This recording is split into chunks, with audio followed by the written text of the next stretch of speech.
Restaurants, hotels, farms ನಡೆಸಲು ತುಂಬ ಕಷ್ಟ. ಸೊ ನೀವು ಹೇಗೆ ಎಲ್ಲ ಮ್ಯಾನೇಜ್ ಮಾಡುತ್ತೀರಾ ಸರ್? ನಾನು ಇದನ್ನ ಮಾಡಲೇಬೇಕು ಅನ್ನೋದು ನನ್ನಲ್ಲಿ ಒಂದು ಸಂಕಲ್ಪ ಇದ್ರೆ ಕ್ಲೀನಾಗಿ ನಾವು ರೈಟ್ ಚಾನಲಲ್ಲಿ ನಾವು ಹೋಗ್ತೀವಿ. ಒಂದು ಸಲಹೆ ಕೊಡಿ sir to young entrepreneur. Immediate ಆಗಿ ದುಡ್ಡು ಮಾಡಬೇಕು, ದೊಡ್ಡ ಕಾರ್ ತಗೋಬೇಕು, ಇನ್ನೊಂದು ಶೋಕಿ ಮಾಡಬೇಕು, ಅದ್ರ ಬಗ್ಗೆ ಇರಬಾರ್ದು. ನಾನು ಈ ಭೂಮಿಯಲ್ಲಿ ಯಾವ ಥರ ಬದುಕಬೇಕು ಅಥವಾ ನಾನು ಏನು ಮಾಡಬೇಕು ಅನ್ನೋದನ್ನ ಸಂಕಲ್ಪ ಮಾಡ್ಕೊಂಡ್ರೆ ಯಾರು ಬೇಕಾದ್ರೂ ಸಕ್ಸಸ್ ಆಗ್ಬೋದು. ಸೌತ್ ರುಚಿನ farm to table organic restaurant ಮಾಡುವ ಇಂಪಾರ್ಟೆಂಟ್ ಏನಿತ್ತು? Refined oil. What is refined? ಯಾರು ಕ್ವಶನ್ ಮಾಡ್ತಾ ಇಲ್ಲ ಇದನ್ನ. ಗೌರ್ಮೆಂಟಿಗೂ ಕ್ವಶನ್ ಮಾಡ್ತಾ ಇಲ್ಲ, ಯಾವ ಹೆಲ್ತ್ ಡಿಪಾರ್ಟ್ಮೆಂಟ್ಗೂ ಯಾರು ಕ್ವಶನ್ ಮಾಡ್ತಾ ಇಲ್ಲ. What is crude vegetable oil? ಏನು ಮೀನಿಂಗ್ ಏನಿದೆ ಅದಕ್ಕೆ? ಅರ್ಥನೇ ಇಲ್ಲ.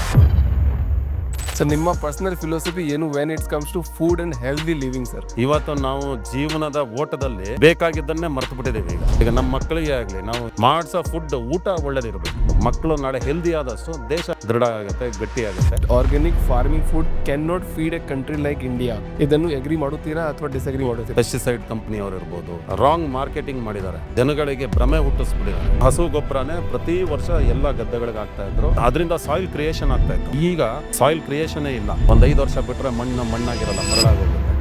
ರೈತರನ್ನ ಹಾಳು ಮಾಡಿರೋದು ಸರ್ಕಾರಗಳು. ಬೆಂಗಳೂರು ಸುತ್ತಲೂ 100 ಕಿಲೋಮೀಟರ್ ರಿಯಲ್ ಎಸ್ಟೇಟ್ ಮಾಡಿ ಯಾರು ಬೆಳೀತಾ ಇಲ್ಲ. ದೇಶಕ್ಕೆ ಪ್ರೊಡಕ್ಷನ್ ಇಲ್ಲ. ಈ ತರ ಮಾಡಿದ್ರೆ ಎಲ್ಲಿ ಸಾಕಾಗುತ್ತೆ ಫುಡ್? ಬರೀ real estate growth is not our nation's growth.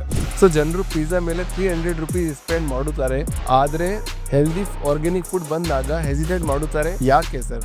Pizza international brand ಮಾಡ್ಕೊಂಡ್ಬಿಟ್ಟಿದ್ದಾರೆ. ಒಂದೇ ಪ್ರಾಡಕ್ಟ್ ಅನ್ನ ಇಡೀ ವರ್ಲ್ಡ್ ವೈಡ್ ಯಾವ ತರ ಮಾರ್ಕೆಟಿಂಗ್ ಮಾಡಿದ್ರು ಅಂದ್ರೆ ಅದನ್ನ ನಮ್ಮ ಮಕ್ಕಳು ಏನಂತಾರೆ, ಇಲ್ಲ ಆ ರೆಸ್ಟೋರೆಂಟ್ಗೆ ಹೋಗೋಣ. ವಾಟ್ ಇಸ್ ದ ದೊಡ್ಡ challenge in restaurant industry? Worker R money? Biggest challenge is to get a proper location. ಓ, ನೀವು ಎಷ್ಟೇ ಒಳ್ಳೆ ರೆಸ್ಟೋರೆಂಟ್ ಅಥವಾ ಹೋಟೆಲ್ ಇರ್ಬೋದು, ಲೊಕೇಶನ್ ಚೆನ್ನಾಗಿಲ್ಲ ಅಂದರೆ ನಡೆಯೋದಿಲ್ಲ.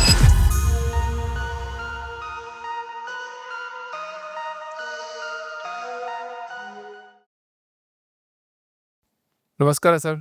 ನಮಸ್ತೆ. ದ ಫೌಂಡರ್ಸ್ ಡ್ರೀಮ್ ಪಾಡ್ಕಾಸ್ಟ್ ಚಾನಲ್ಗೆ ಸುಸ್ವಾಗತ sir. Thank you. How are you sir? First class. So ಇವತ್ತು ನಮ್ಮ ಪಾಡ್ಕಾಸ್ಟ್ಗೆ ಬಂದು ಹೇಗೆ ಅನಿಸ್ತಿದೆ ಸರ್? ಇದೊಂದು ಒಳ್ಳೆ ಅನುಭವ. ನನ್ನ ಮತ್ತು ನನ್ನ ಕನಸಿನ ನಿಮ್ಮ ಜೊತೆ ಹಂಚ್ಕೊಳ್ಳೋಕ್ಕೆ ನನಗೊಂದು ಅವಕಾಶ ಅಂತ ಅನ್ಕೊತೀನಿ. ನಿಮ್ಮ ಮುಖಾಂತರ ಸಾಕಷ್ಟು ಜನಕ್ಕೆ ತಲುಪ್ಬೋದು, ಜನಗಳಿಗೆ ಒಂದು ಅನುಕೂಲ ಆಗ್ಬೋದು ಅಂತ ಅನ್ಕೊತೀನಿ ಇದರಿಂದ. ಸೊ ಸರ್, ನಾನು ಕನ್ನಡ ಭಾಷೆ ಕಲಿತಾ ಇದ್ದೀನಿ. ಸೊ ಏನಾದರೂ ತಪ್ಪು ಆದರೆ ಕ್ಷಮಿಸಿ ಸರ್. ಇಲ್ಲ sir. I am from Rajasthan okay. And doing some business here and Kannada podcast ಮಾಡ್ತೀನಿ. ಮಾಡಿ ಸರ್, ಗ್ರೇಟ್. ನೀವು ಅಲ್ಲಿಂದ ಬಂದು ಮಾಡ್ತಾ ಇದ್ದೀರಲ್ಲ, ಅದೇ ಒಂದು ವಿಶೇಷ. So before starting the podcast, so TFD ಅನ್ನೋ ಹಿಂದಿ ಚಾನಲ್ ಸಕ್ಸಸ್ಫುಲ್ ಅಚೀವ್ ಆದಮೇಲೆ ಈಗ ನಾನು ಕನ್ನಡದಲ್ಲಿಯೂ ಶುರು ಮಾಡಿದ್ದೀವಿ. ಸೊ ಎಲ್ಲ ಕನ್ನಡ ಫೌಂಡರ್ಸ್ ನಮ್ಮ ಚಾನಲ್ಗೆ ಬಂದು ನಿಮ್ಮ ಜರ್ನಿ ಬಗ್ಗೆ ಮಾತನಾಡಿ. ಸೊ ಲೈಕ್ ಮತ್ತು ಶೇರ್ ಮತ್ತು ಕಮೆಂಟ್ ಮಾಡಿ. ಧನ್ಯವಾದ ಸರ್. ಸೊ ಸರ್, ನಮಗೆ ನಿಮ್ಮ ಬಗ್ಗೆ ಸ್ವಲ್ಪ ಹೇಳಿ sir. So I can ask some questions about your journey, your life. ನನ್ನ ಹೆಸರು GR ಪ್ರದೀಪ್ ಅಂತ. ನಾವು ನೇಟಿವ್ ಕುಂದಾಪುರ್, ಬಟ್ ನಾವು ಬಾರ್ನ್ ಆ್ಯಂಡ್ ಬಾಟ್ ಅಪ್ ಹಾಸನಲ್ಲಿ ನಾವು ಹುಟ್ಟಿ ಬೆಳೆದಿರೋದು. ಹಾಸನನ್ನು ಒಂದು ಬಡವರು ಊಟಿ ಅಂತ ಕರೀತಾರೆ. ಎಷ್ಟು ಚೆನ್ನಾಗಿದೆ. ನಾವು ಹುಟ್ಟಿದಾಗ ನಾವೆಲ್ಲ ಅಪ್ ಟು SSLC ಓದಿರೋದು ಹಾಸನಲ್ಲೇ. ಆ ದಿನಗಳು ಮಾತ್ರ ಒಳ್ಳೆ ಅಂಥ ದಿನಗಳು ಮತ್ತೆ ಬರೋದಿಲ್ಲ. ಹಾಸನ ಈಗ ಅಭಿವೃದ್ಧಿ ಅನ್ನೋ ಹೆಸರಿನಲ್ಲಿ ಸಾಕಷ್ಟು ಆ ವೆದರು, ಆ ನೇಚರ್ ಎಲ್ಲ ಕಳ್ಕೊಂಡ್ಬಿಟ್ಟಿದ್ದೀವಿ. ಅಷ್ಟು ಚೆನ್ನಾಗಿತ್ತು. ಬಡವರು ಊಟಿ ಅಂತ ಕರಿತಾ ಇದ್ರು. ಅಲ್ಲಿ ಹುಟ್ಟಿದ್ದು ನಾನು. ಅಲ್ಲಿ ಮೇಯ್ನ್ ಇದು ಅಂದರೆ ಅಗ್ರಿಕಲ್ಚರ್ ಬೇಸ್ಡ್ ಊರು. ಅರ್ಧ ಮಲೆನಾಡು, ಅರ್ಧ ಬಯಲುಸೀಮೆ ಊರದು. ಅಲ್ಲಿ ಕಾಫಿ ಬೆಳೀತಾರೆ, ತರಕಾರಿಗಳು ಹೆಚ್ಚಾಗಿ ಬೆಳೀತಾರೆ, ಆಲೂಗಡ್ಡೆ ತುಂಬ ಬೆಳೀತಾರೆ. ಪಂಜಾಬ್ ಬಿಟ್ಟರೆ ಕರ್ನಾಟಕದಲ್ಲಿ ಹಾಸನನೇ ದಿ ಬೆಸ್ಟ್ ಆಲೂ ಪೊಟ್ಯಾಟೊ ಬರೋ ಅಂಥದ್ದು. ವಾವ್. ಅಂಥ ಊರಲ್ಲಿ ನಾನು ಹುಟ್ಟಿದ್ದು. ಆಮೇಲೆ ಅಲ್ಲಿಂದ ನಾನು 2 ವರ್ಷ ಕುಂದಾಪುರಕ್ಕೆ ನಾನು PUC ಓದ್ಲಿಕ್ಕಂತ ಹೋಗ್ತೀನಿ. ಅಲ್ಲಿ ನಮ್ಮ ಅಜ್ಜಿ ಮನೇಲಿ 2 ಇಯರ್ಸ್ ಇರ್ತೀನಿ. ನಮ್ಮ ಫ್ಯಾಮಿಲಿನೂ agriculture based family. Full agriculture base, farmer, agriculture. All farmer. ಹೌದು. ನಮ್ಮ ಗ್ರ್ಯಾಂಡ್ ಫಾದರು ಅಗ್ರಿಕಲ್ಚರಿಸ್ಟೇ, ಮತ್ತು ನಮ್ಮ ದೊಡ್ಡಪ್ಪ ಎಲ್ಲರೂ ಅಗ್ರಿಕಲ್ಚರಿಸ್ಟೇ ಎಲ್ಲ. ಆಮೇಲೆ 2 ವರ್ಷ ಅಲ್ಲಿರ್ತೀನಿ. ಆಮೇಲೆ ಅಲ್ಲಿಂದ ಮತ್ತೆ 1994ಗೆ ನಾನು ಬೆಂಗಳೂರಿಗೆ ಬರ್ತೀನಿ. 94 to 97 ನಾನು ಇಲ್ಲಿ ಬ್ಯಾಚುಲರ್ ಆಫ್ ಹೋಟೆಲ್ ಮ್ಯಾನೇಜ್ಮೆಂಟ್ ಓದ್ತೀನಿ ನಾನಿಲ್ಲಿ ಬೆಂಗಳೂರಲ್ಲಿ. 97 ಪಾಸ್ಔಟ್ ಆದಮೇಲೆ ನಾನು ನಮ್ಮ ಫ್ಯಾಮಿಲಿ ಬಿಸ್ನೆಸ್, ನಮ್ಮ ತಂದೆಯವ್ರದ್ದು ಹೋಟೆಲ್ಸ್ ಬಿಸ್ನೆಸ್ ಇರುತ್ತೆ. ಅವ್ರ ಜೊತೆಗೆ ಹೋಗಿ ಮತ್ತೆ ಹಾಸನಲ್ಲಿ ಜಾಯ್ನ್ ಆಗ್ತೀನಿ. 4 years ಅಲ್ಲಿರ್ತೀನಿ. ಅಗೈನ್ ನಾನು ಮತ್ತೆ 2002ಗೆ ಬೆಂಗಳೂರಿಗೆ ಬಂದವನು. ಈ ಜರ್ನಿ ಈಗ ಇಲ್ಲೇ 2025 ಆಯಿತು. ಇಲ್ಲೇ ಬೆಂಗಳೂರಲ್ಲೇ ಇದ್ದೀನಿ ನಾನು. ಸೊ ನಿಮ್ಮ ಚೈಲ್ಡ್ಹುಡ್ ಹೇಗಿತ್ತು ಸರ್? ಚೈಲ್ಡ್ಹುಡ್ ಭಾಳ ಚೆನ್ನಾಗಿತ್ತು. ಹಾಂ ಹೇಳಬೇಕಂದ್ರೆ ನನಗೆ ಅಲ್ಲಿ ಆ ವೆದರ್ ಇದೆಯಲ್ಲ, ಅಷ್ಟು ಬ್ಯೂಟಿಫುಲ್ ವೆದರ್ ಹಾಸನ್. ಜನಗಳು ಅಷ್ಟೇ. ಮೋರ್ ಆಫ್ ಲೈಕ್ ಈಗ ನೀವು ಮಳೆ ಬಂತು ಅಂದರೆ ಕಂಪ್ಲೀಟ್ 1.5 months ಮಳೆನೇ ಬರ್ತಾನೆ ಇರುತ್ತೆ. ಆ ಥರ ಇದ್ದಿಂದಂತ 1.5 months months ಕಂಟಿನ್ಯೂಸ್ ಮಳೆ ಬರ್ತಾನೆ ಇರುತ್ತೆ. ಆ ಥರ ಇದ್ದಂಥ ಊರದು ನಾವು ಸ್ಕೂಲಿಗೆ ಹೋಗ್ಬೇಕಾದ್ರೆ. ಆಮೇಲೆ ಅಲ್ಲಿ ನಾನು ಒಳ್ಳೆ ಸ್ಪೋರ್ಟ್ಸ್ ಇದು ಅಲ್ಲೂ ಇದ್ದೆ ನಾನು ಸ್ಕೂಲಲ್ಲಿ ಇದ್ದಾಗಲೂ ಕೂಡ. ಆಮೇಲೆ ಬೇರೆ ಬೇರೆ ಊರಿಗೆ ನಾನು ಶಿಫ್ಟ್ ಆಗೋಕೆ ಹೋಗಿ ನಮ್ಮ ಜೀವನ ಬೇರೆ ಥರ ಆಯಿತು ಅಷ್ಟೇ. So as a child you are to enjoying that time. ಮಳೆ ಇದೆ, ಮಳೆನ ನಡ್ಕೊಂಡೇ ಹೋಗ್ಬೇಕು ಸ್ಕೂಲಿಗೆ. ಅಲ್ಲಿ ಹತ್ರನೇ ಇತ್ತು ನಮಗೆ. ಆ ಮಳೆಯಲ್ಲೇ ನಡ್ಕೊಂಡು ಹೋಗ್ತಿದ್ವಿ, ಬರ್ತಿದ್ವಿ. ಆ ಚಳಿ ದಿನಗಳು, ಮಳೆ ದಿನಗಳು ಎಲ್ಲದು ನೋಡೋಕ್ಕೆ ಒಂದು ಭಾಳ ಚೆನ್ನಾಗಿತ್ತಲ್ಲೇ. So you have so many hotels as of now. Now I have 5 hotels. 5 Bangalore. hotels. Wow. In Bangalore. Yeah. Will talk about that hotel. Okay. But hotel ಇದರ ಜೊತೆ ಲೈಕ್ ಯಾವ್ದಾದ್ರು ಸೋಷಿಯಲ್ ಆಕ್ಟಿವಿಟಿ ಕೂಡ ಮಾಡುತ್ತೀರಾ ಸರ್? ನಾ ಮಾಡ್ತಾ ಇದ್ದೀನಿ. ಯಾವ social activity? Social activity ಅಂದರೆ ನಾವು ಬ್ರಾಹ್ಮಣರು ನಾವು. ಸೊ ನಾನು ನಮ್ದೊಂದು ಅಖಿಲ ಭಾರತೀಯ ಬ್ರಾಹ್ಮಣ ಮಹಾಸಂಘ ಅಂತ ನ್ಯಾಷನಲ್ ನಾನು ಆರ್ಗನೈಸೇಷನ್. ಬ್ರಾಹ್ಮಣ ಅಭಿಷೇಕ್ ವ್ಯಾಸ್. ಓಕೆ. ನಮ್ಮದು ಅಖಿಲ ಭಾರತೀಯ ಬ್ರಾಹ್ಮಣ ಮಹಾಸಂಘ ಅಂತ ನ್ಯಾಷನಲ್ ಆರ್ಗನೈಸೇಷನ್ ಇದೆ. ಅದು ಡೆಲ್ಲಿಯಲ್ಲಿ ನಮ್ಮದು ಆಫೀಸ್ ಇದೆ. ಹಾಗೆ ಪೂನಾದಲ್ಲಿ ಹೆಡ್ ಆಫೀಸ್ ಪೂನಾದಲ್ಲಿದೆ. ನನಗೆ 2021 ನನಗೆ first Karnataka state executive president ಆಗಿ ನನಗೆ ಒಂದು ಜವಾಬ್ದಾರಿ ಕೊಡ್ತಾರೆ. ಆವಾಗ ಕರ್ನಾಟಕಕ್ಕೆ ರಾಜ್ಯಾಧ್ಯಕ್ಷರಾಗಿ CV ಗೋಪಿನಾಥ್ ಅಂತ ಅವರು additional chief secretary to government of India, ಅದಕ್ಕೆ ಅವರು ಪ್ರೆಸಿಡೆಂಟ್ ಆಗಿರ್ತಾರೆ. ಸೊ ಅವರ ಮಾರ್ಗದರ್ಶನದಲ್ಲಿ ನನಗೆ ಕರ್ನಾಟಕದಲ್ಲಿ ಎಕ್ಸಿಕ್ಯೂಟಿವ್ ಪ್ರೆಸಿಡೆಂಟ್ ಆಗಿ ನನ್ನನ್ನು ಇಲ್ಲಿ ಅಪಾಯಿಂಟ್ ಮಾಡ್ತಾರೆ. ದೆನ್ ಅವರ ಮಾರ್ಗದರ್ಶನ ಮತ್ತು ನಮ್ಮ ನ್ಯಾಷನಲ್ ಪ್ರೆಸಿಡೆಂಟ್ ಶ್ರೀ ಗೋವಿಂದ್ ಕುಲಕರ್ಣಿಜಿ ಅಂತ ಇದ್ದಾರೆ. ಇಬ್ಬರು ಮಾರ್ಗದರ್ಶನದಲ್ಲಿ ಕರ್ನಾಟಕದಲ್ಲಿ ನಾವು ಯಾವ ಥರ ಸಂಘಟನೆ ಮಾಡಬೇಕು. ಸಂಘಟನೆ ಇನ್ ದ ಸೆನ್ಸ್ ನಾವು ಬರೀ ಬ್ರಾಹ್ಮಣ ಸಮುದಾಯನ ಒಂದೇ ಮಾಡೋದಂಥದ್ದಲ್ಲ. ಬ್ರಾಹ್ಮಣ ಸಮುದಾಯ ಹೇಗೆ ನಾವು ಎಲ್ಲ ಸಮಾಜದ ಜೊತೆಗೆ ನಾವು ಯಾವ ಥರ ಇರಬೇಕು ಅನ್ನೋದ್ರ ಬಗ್ಗೆ ನಾವು ಕೆಲಸ ಮಾಡ್ತಾಯಿದ್ದೀವಿ.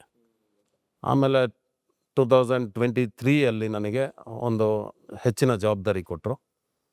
ಸ್ಟೇಟ್ ಪ್ರೆಸಿಡೆಂಟ್ ಆಗಿ ನನ್ನನ್ನು ಜವಾಬ್ದಾರಿ ಕೊಟ್ಟರು. Wow, super sir. ಸೊ ಅದ್ರ ಮೇಲೆ ನಾವು ಡೆಲ್ಲಿಯಲ್ಲಿ ಒಂದು ಬ್ರಹ್ಮೋದ್ಯೋಗ ಅಂತ ಕಾರ್ಯಕ್ರಮ ಮಾಡಿದ್ವಿ ಅಶೋಕ ಹೋಟೆಲಲ್ಲಿ 2023.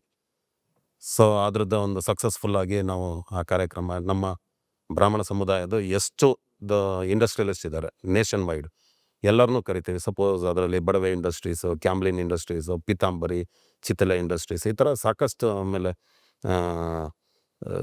ಇದು ರೇಣುಕಾ ಶುಗರ್ಸ್, ಈ ಥರ ಬೇಕಾದಷ್ಟು ಕಂಪ್ನೀಸ್ ಇದಾವೆ.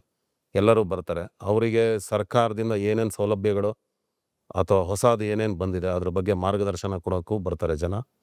ಜೊತೆಗೆ ಬ್ಯಾಂಕಿಂಗ್ ಫೆಸಿಲಿಟೀಸ್, ಅವರಿಗೆ ವೆಂಡರ್ ಕ್ರಿಯೇಷನು, ಡೀಲರ್ ಕ್ರಿಯೇಷನ್ಸ್, ಈ ಥರದ್ದು ಎಲ್ಲ ಥರ ಮಾಡಿ 600 ಜನ ಸೇರಿಸ್ಬಿಟ್ಟು ಒಂದು ದೊಡ್ಡ ಕಾರ್ಯಕ್ರಮ ಮಾಡಿದ್ವಿ ಡೆಲ್ಲಿಯಲ್ಲಿ. So you registered as an NGO or like no, it is a national organisation. National organisation. So ನಿಮ್ಮ ಮೊದಲ ಮೆಂಟರ್ ಯಾವುದು ಸರ್? ಮೆಂಟರ್ ನಮ್ಮ ತಂದೆಯೇ ನನಗೆ ಮೆಂಟರ್. ಏನಕ್ಕೆ ಅಂದರೆ ನಮ್ಮ ತಂದೆಯವರು ಸುಮಾರು 13 ವರ್ಷಕ್ಕೆ ಅವರು ಕೆಲಸಕ್ಕೆ ಬರ್ತಾರೆ. ಬಡತನ ಇರುತ್ತೆ ಆ ಕಾಲದಲ್ಲಿ. ಬಂದು ಅವರು ಎಲ್ಲ ಸಾಧನೆ ಮಾಡಿ ಅವ್ರದ್ದೇ ಆದ ಒಂದು ಸಾಧನೆ ಮಾಡಿ ನಮಗೆಲ್ಲ ಒಂದು ಫೌಂಡೇಶನ್ ಹಾಕಿಕೊಟ್ಟಿದ್ರು. ಅದ್ರ ಮೇಲೆ ನಮ್ಗೆ ಅವ್ರನ್ನ ನೋಡಿ ನೋಡಿ ನೋಡಿ ಕಲಿತು ನಾವು ಬಿಸ್ನೆಸ್ಸಲ್ಲೇ ಇರೋದ್ರಿಂದ ನಮಗೆ ಮನೆಯೇ ಮೊದಲ ಪಾಠಶಾಲೆ. ತಂದೆ ತಾಯಿನೇ ನಮಗೆ ಯಾವ ಥರ ಮಾಡಬೇಕು ಕೆಲಸ, ಅಥವಾ ನಮ್ಮ ತಂದೆಗೆ ನಮ್ಮ ತಾಯಿ ಯಾವ ಥರ ಸಪೋರ್ಟಾಗಿ ಕೆಲಸ ಮಾಡ್ತಾಯಿದ್ರು. ಅಕೌಂಟ್ಸ್ ಅಂದರೆ ಯಾವ ಥರ ಮೇಂಟೈನ್ ಮಾಡಬೇಕು ನೋಡಿ. ಅವರೆಲ್ಲ ಓದಿರೋದು ಕಮ್ಮಿನೇ ಇರ್ಬೋದು, ಆದರೆ ಅವ್ರಿಗೆ ಯಾವ ಕ್ಯಾಲ್ಕುಲೇಟ್ರು ಬೇಡ, ಯಾವ ಕಂಪ್ಯೂಟರ್ ಬೇಡ, ಯಾವ CC ಕ್ಯಾಮ್ರಾ ಬೇಡ. ಆ ಥರ ಇವತ್ತು ಕೂಡ ಆ ಥರ ಒಂದು ಒಳ್ಳೆ ಸಾಧನೆ ಮಾಡಿ ನಮ್ಗೆ ಅದೊಂದು ಅಬ್ಸರ್ವೇಷನಿಂದ ಸಾಕಷ್ಟು ಇದು ಬಂತು. ಇದರಿಂದ ಆಮೇಲೆ ಸೊಸೈಟಿಗೆ ಬಂದಾಗ ದೊಡ್ಡ ದೊಡ್ಡ ಜನಗಳು ಕಾಂಟ್ಯಾಕ್ಟ್ ಆಯಿತು. ಎಲ್ಲರೂ ಒಂದು ಜವಾಬ್ದಾರಿ ಕೊಟ್ಟರೆ ಕೆಲಸ ಮಾಡ್ತಾನೆ ಅನ್ನೋದು ಭರವಸೆ ನನ್ನ ಮೇಲೆ ಇರೋದ್ರಿಂದ ಒಂದೊಂದೇ ಜವಾಬ್ದಾರಿ ಕೊಡ್ತಾ ಬಂದರು. ಆ ಕೆಲಸ ಮಾಡ್ತಾಯಿದ್ದೀನಿ. ಇನ್ನೂ ಆಗಬೇಕಾಗಿರೋ ಕೆಲಸ ಸಾಕಷ್ಟಿದೆ. ನನ್ನ ಸುಕೃತ ಅಂತ ಹೇಳ್ಬೋದು ಬಿಟ್ಟರೆ ಏನೋ ನಾನು ಮಾಡಿದ್ದೀನಿ ಅದಕ್ಕೆ ಕೊಟ್ಟಿದ್ದಾರೆ ಅಂತಲ್ಲ. ಫಸ್ಟ್ ಈಗ ನನಗೆ ಸಿಕ್ಕಿದೆ ಕೆಲಸ, ಈಗ ಮಾಡಬೇಕಾಗಿರೋ ಸಾಕಷ್ಟಿದೆ ಕೆಲಸ. ಕರೆಕ್ಟ್. ಸೊ ನಿಮ್ಮ family 60 years old hospitality legacy. 65 years ಆಯ್ತು. 65 years old. ಹೌದು old legacy Legacy, carry forward ಮಾಡಲು ಇನ್ಸ್ಪಿರೇಷನ್ ಏನು ಸರ್? ಇನ್ಸ್ಪಿರೇಷನ್ ಅಂದ್ರೆ ಈಗ ನಮ್ಮ ಫಾದರ್ದು ಹೋಟೆಲ್ ಬಿಸ್ನೆಸ್ ಇತ್ತು. ಸೇಮ್ ನೇಮ್ ಕೆ GRP ಹೋಟೆಲ್ ಆರ್ ನೋ ನಮ್ಮ ಫಾದರ್ದು ಹೋಟೆಲ್ ಸನ್ಮಾನ್ ಹಾಸನ್ ಅಲ್ಲಿ ಇರೋದು ಹೋಟೆಲ್. ಓಕೆ. ಆಮೇಲೆ ನಾವು ಅವ್ರ ಜೊತೆಗೇನೆ ದ ಫ್ಯಾಮಿಲಿ ಬಿಸ್ನೆಸ್ ಅದನ್ನೇ ಕಂಟಿನ್ಯೂ ಮಾಡ್ಕೊಂಡು ಬಂದ್ವಿ. ಬಂದ ಮೇಲೆ ನನಗೆ 2013 ಅಲ್ಲಿ ನಾನು ಸೌತ್ ರುಚೀಸ್ ಅಂತ ಒಂದು ಹೊಸ ಟ್ರೇಡ್ ಮಾರ್ಕು ಬ್ರ್ಯಾಂಡು ಎಲ್ಲದನ್ನ ರಿಜಿಸ್ಟರ್ ಮಾಡಿ ಹೊಸದಾಗಿ ನಾನು ಶುರು ಮಾಡ್ತೀನಿ. ಸೌತ್ ರುಚಿ. ಸೌತ್ ರುಚೀಸ್ ಅಂತ. Okay sir. GRP hotel. ಅದೇ GRP it is under GRP hotels India private limited. ಓ ಒಂದು ಪ್ರೈವೇಟ್ ಲಿಮಿಟೆಡ್ ಕಂಪ್ನಿ ಮಾಡಿ ಅದ್ರ ಅಂಡರ್ ಸೌತ್ ರುಚೀಸ್ ಅಂತ ಒಂದು ಬ್ರ್ಯಾಂಡ್ ಮಾಡಿ ನಾನೊಂದು ಹೊಸದೊಂದು ಕಾನ್ಸೆಪ್ಟ್ ಅಲ್ಲಿ ರೆಸ್ಟೋರೆಂಟ್ ಮಾಡ್ಬೇಕಂತ. ಬಟ್ ಹೊಸ ಬ್ರ್ಯಾಂಡ್ ಲೈಕ್ ಸ್ಟಾರ್ಟ್ ಮಾಡಲು ಕಾರಣ ಏನು ಸರ್? ಕಾರಣ same brand you can continue. Same ಅಂದ್ರೆ ಜನರು ಒಂದು ಯೋಚನೆ ಒಂದಿರುತ್ತೆ. ಅಂಡ್ ನಮ್ಮ ಈಗ ಇರೋ ಹೋಟೆಲ್ಸ್ ಎಲ್ಲ ಹಾಗೆ ಇದೆ, ಹಳೇದು ಕೂಡ ಇದೆ. ಆ ಹೋಟೆಲಿಗೆ ಬರೋ ಕಸ್ಟಮರ್ಸ್ದು ಅದೇ ಯೋಚನಾ ಇದು ಇರುತ್ತೆ. ಬಂದ ತಕ್ಷಣ ಇದೇ ಥರ ಫುಡ್ ಇದೆ, ಇದೇ ಥರ ಸರ್ವಿಸ್ ಇದೆ ಅನ್ನೋದು ಅದೊಂದು ಸೆಟ್ ಆಗೋಗಿರುತ್ತೆ ಸ್ಟ್ಯಾಂಡರ್ಡ್ಸ್. ಅದನ್ನು ನಾವು ಚೇಂಜ್ ಮಾಡೋಕ್ಕಾಗಲ್ಲ ಅಥವಾ ಅದನ್ನು ಹಾಳು ಮಾಡೋದು ಸರಿಯಲ್ಲ. ಜೊತೆಗೆ ಈಗ ನಮ್ಮ ಫ್ಯಾಮಿಲಿ ಬಿಸ್ನೆಸ್ ಆಗಿರೋದ್ರಿಂದ ನಾನಲ್ಲಿ ಏನೋ ಬದಲಾವಣೆ ಮಾಡೋಕ್ಕೋದ್ರೂ ಒಂದು ಸಡನ್ ಆಗಿ ಎಲ್ಲದೂ ಕಷ್ಟ ಆಗೋದು. ಅದ್ರ ಬದಲು ಹೊಸದನ್ನೇ ನಾನೊಂದು ಶುರು ಮಾಡಿದರೆ ಜನ ಅಕ್ಸೆಪ್ಟ್ ಮಾಡೋದು ಈಸಿ ಇರುತ್ತೆ. ಆ್ಯಂಡ್ ನನ್ನ ಐಡಿಯಾಲಜಿ ನನ್ನತನ ಅನ್ನೋದನ್ನು ನಾನಲ್ಲಿ ಮಾಡೋಕ್ಕೆ ಸುಲಭ ಆಗುತ್ತೆ. So like south Ruchi correct. South Ruchi specialities ಏನು ಸರ್? ಸ್ಪೆಷಾಲಿಟಿ ಈಸ್ ನಮ್ದು more of health conscious food. Like we do millets ಮಾಡ್ತೀವಿ. ಸರಿ. ಆಮೇಲೆ ಆರ್ಗ್ಯಾನಿಕ್ ಫುಡ್ ಮಾಡ್ತೀವಿ. ನಾವು we cook only in organic raw materials and we use cold pressed oils and cow ghees ಈ ಥರ. And it's based on ನಮ್ಮದು recipe standard set ಆಗಿದೆ. ಅದನ್ನೆಲ್ಲ ಫಸ್ಟ್ ಆ ಸ್ಟ್ಯಾಂಡರ್ಡ್ಸಲ್ಲೇ ನಾವು ಮಾಡ್ತೀವಿ. ಬೇರೆ ಯಾವುದೇ ದಿವ್ಸಕ್ಕೊಂಥರ ಮಾಡೋದು ಅಥವಾ ಅವ್ರು ಯಾರೋ ಕುಕ್ ಅವ್ರಿಗೆ ಇಷ್ಟ ಬಂದಂಗೆ ಮಾಡೋದು ಅದ್ಯಾವುದಕ್ಕೂ ನಾವು ಅವಕಾಶ ಕೊಡೋದಿಲ್ಲ. It is a set recipe where ಅಷ್ಟನ್ನೇ ನಾವು ದ ಇಂಗ್ರೀಡಿಯೆಂಟ್ಸು ಅವರಿಗೆ ಕೊಡ್ತೀವಿ, ಅದರಲ್ಲೇ ಅವ್ರು ಮಾಡ್ಬೇಕು. ಸೊ ರೆಗ್ಯುಲರ್ ಫುಡ್ ಇದೆ, ಓಕೆ, ಅಂಡ್ ಆರ್ಗ್ಯಾನಿಕ್ ಫುಡ್ ಇದೆ. ಹೌದು. ಸೊ ಈ ರೆಗ್ಯುಲರ್ ಫುಡ್ ಅಂತ ಇಲ್ಲ. Regular food organic food difference ಏನು ಸರ್? ಸರ್ ಈಗ ರೆಗ್ಯುಲರ್ ಫುಡ್ ಅಂತಲ್ಲ, food may be idli or dosa, but ಅದಕ್ಕೆ ಏನು ಇಂಗ್ರೀಡಿಯೆಂಟ್ ಯೂಸ್ ಮಾಡ್ತೀವಿ ಅದು ತುಂಬಾ ಡಿಫ್ರೆನ್ಸ್ ಮಾಡುತ್ತೆ. ಯಾವ ingredient? Including rice. It is certified organic rice we use in our restaurant. Okay, ಆಯ್ತಾ. ಆಮೇಲೆ ಕೋಲ್ಡ್ ಪ್ರೆಸ್ಡ್ ಆಯಿಲ್ ಅಂದ್ರೆ ಕೋಲ್ಡ್ ಪ್ರೆಸ್ಡ್ ಆಯಿಲ್ನೇ ನಮ್ಮದೇ ಫ್ಯಾಕ್ಟ್ರಿ ಇದೆ, ನಾವೇ ಮಾಡ್ತೀವಿ. ಆಮೇಲೆ ಸ್ಪೈಸಸ್ ಮಸಾಲಾಸ್ ಆಲ್ಸೋ. ಸ್ಪೈಸಸ್ ಅಷ್ಟೇ ನಾವು ಸರ್ಟಿಫೈಡ್ ಆರ್ಗ್ಯಾನಿಕ್, ನಮ್ಮ ಜೊತೆಗೆ ನಮ್ಮದೇ ಫ್ಯಾಕ್ಟ್ರಿನೂ ಇದೆ, ನಾವೇ ಆಯಿಲ್ ಮಾಡ್ತೀವಿ. ಸ್ಪೈಸಸ್ ಮಸಾಲಾಸ್ ಎಲ್ಲ ನಾವೇ ಮಾಡ್ತೀವಿ ಇನ್ ಹೌಸ್. ಆ್ಯಂಡ್ ಅದರಲ್ಲೇ ನಾವು ಕುಕ್ ಮಾಡಬೇಕು. ಇವೆಲ್ಲ ಸ್ಟ್ಯಾಂಡರ್ಡ್ ರೆಸಿಪೀಸ್ ಮಾಡಿದ್ದೀವಿ, ಅದ್ರ ಪ್ರಕಾರನೇ ನಾವು ಕುಕ್ ಮಾಡಬೇಕು. ಆ ಥರ ವ್ಯವಸ್ಥೆ ಮಾಡಿದ್ವಿ. But organic masala oils is already available in market organically, but you started. ಹೌದು. ಕಾರಣ ಏನು ಸರ್? ಕಾರಣ ಏನಂದರೆ ಈಗ ಎಲ್ಲರೂ ಒಂದು ಬ್ರ್ಯಾಂಡ್ ಅಂತ ಇನ್ನೂ ಬಂದಿಲ್ಲ ಇದರಲ್ಲಿ. ಈಗ ಆರ್ಗ್ಯಾನಿಕ್ ಫುಡ್ ಅಂತ ಹೇಳ್ಬಿಟ್ಟು ಬ್ರ್ಯಾಂಡ್ ಅಂತ ಇಲ್ಲ, ಎಲ್ಲರೂ ಟ್ರೈ ಮಾಡ್ತಾ ಇದ್ದಾರೆ ಅಷ್ಟೇ.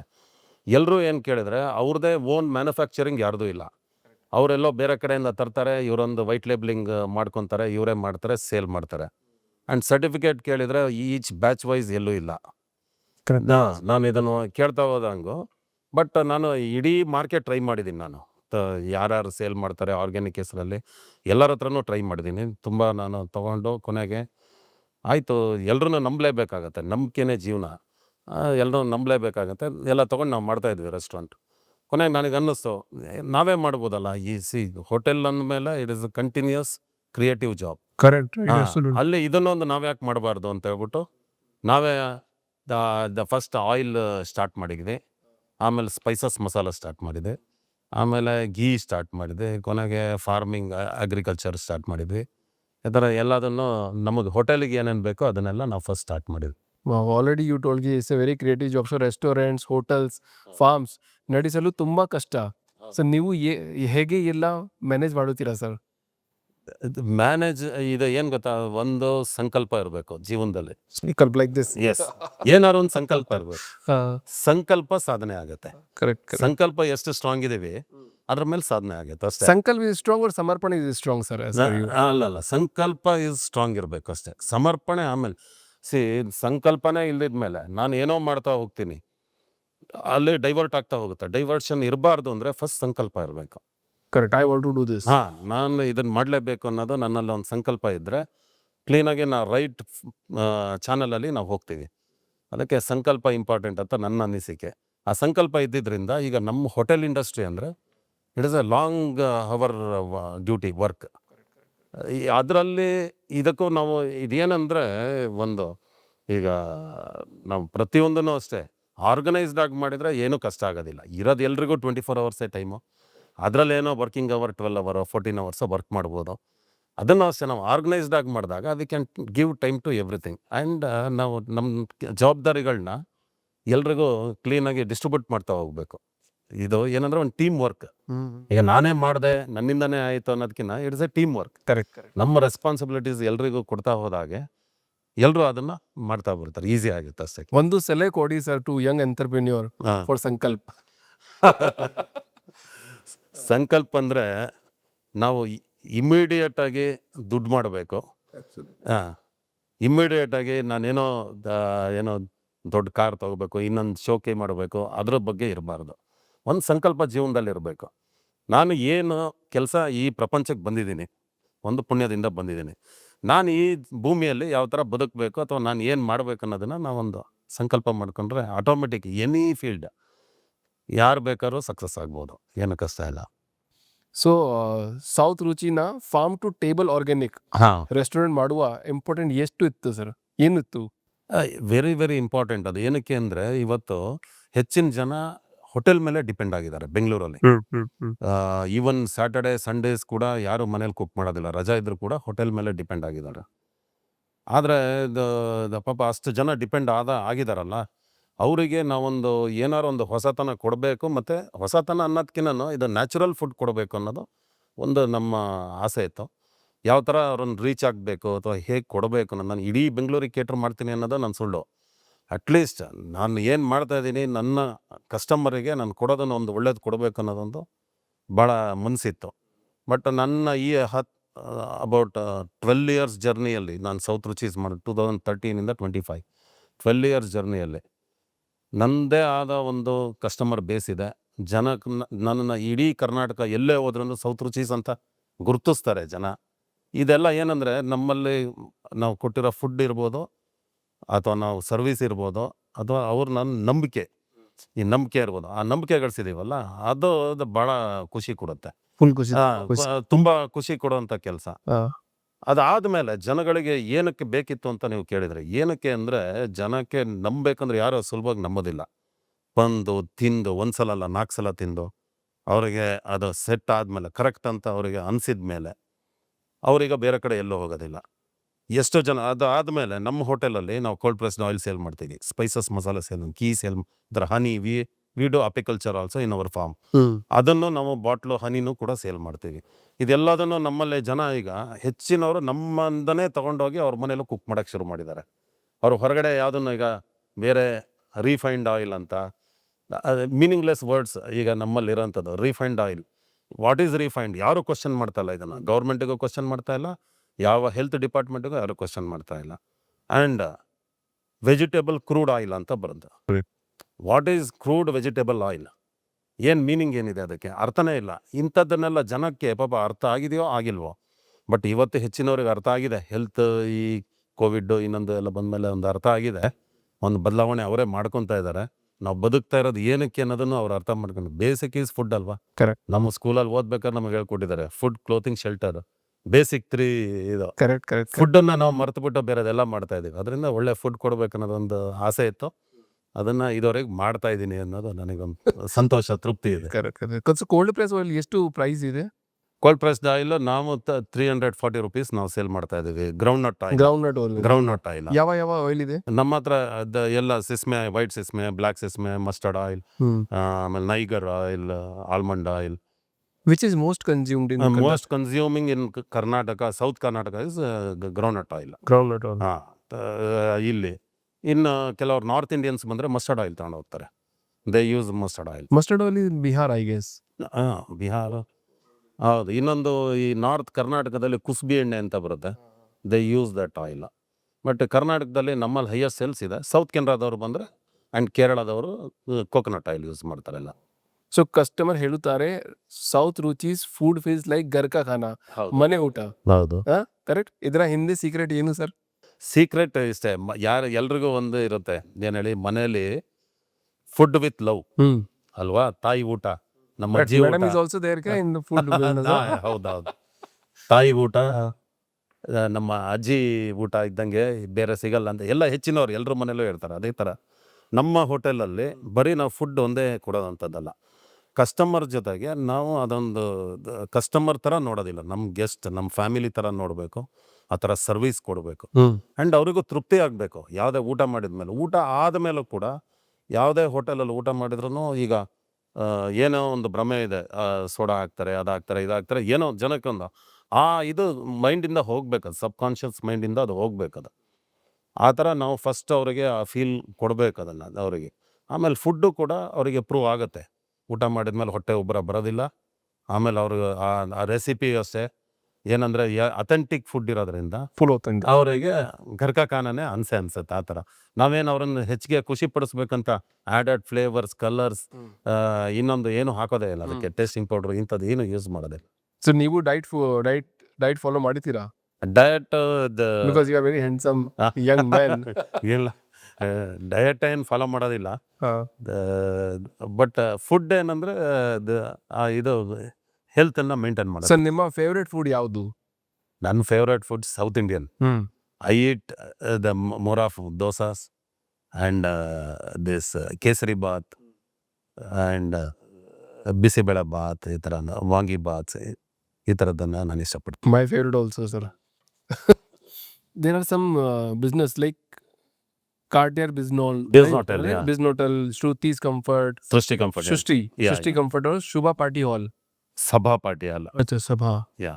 Three different business. No, that is one hotel. Cartier Biznotel is one hotel where we have rooms, accommodation, banquet hall ಮತ್ತು ರೆಸ್ಟೋರೆಂಟ್, ಮೂರು ಇದೆ.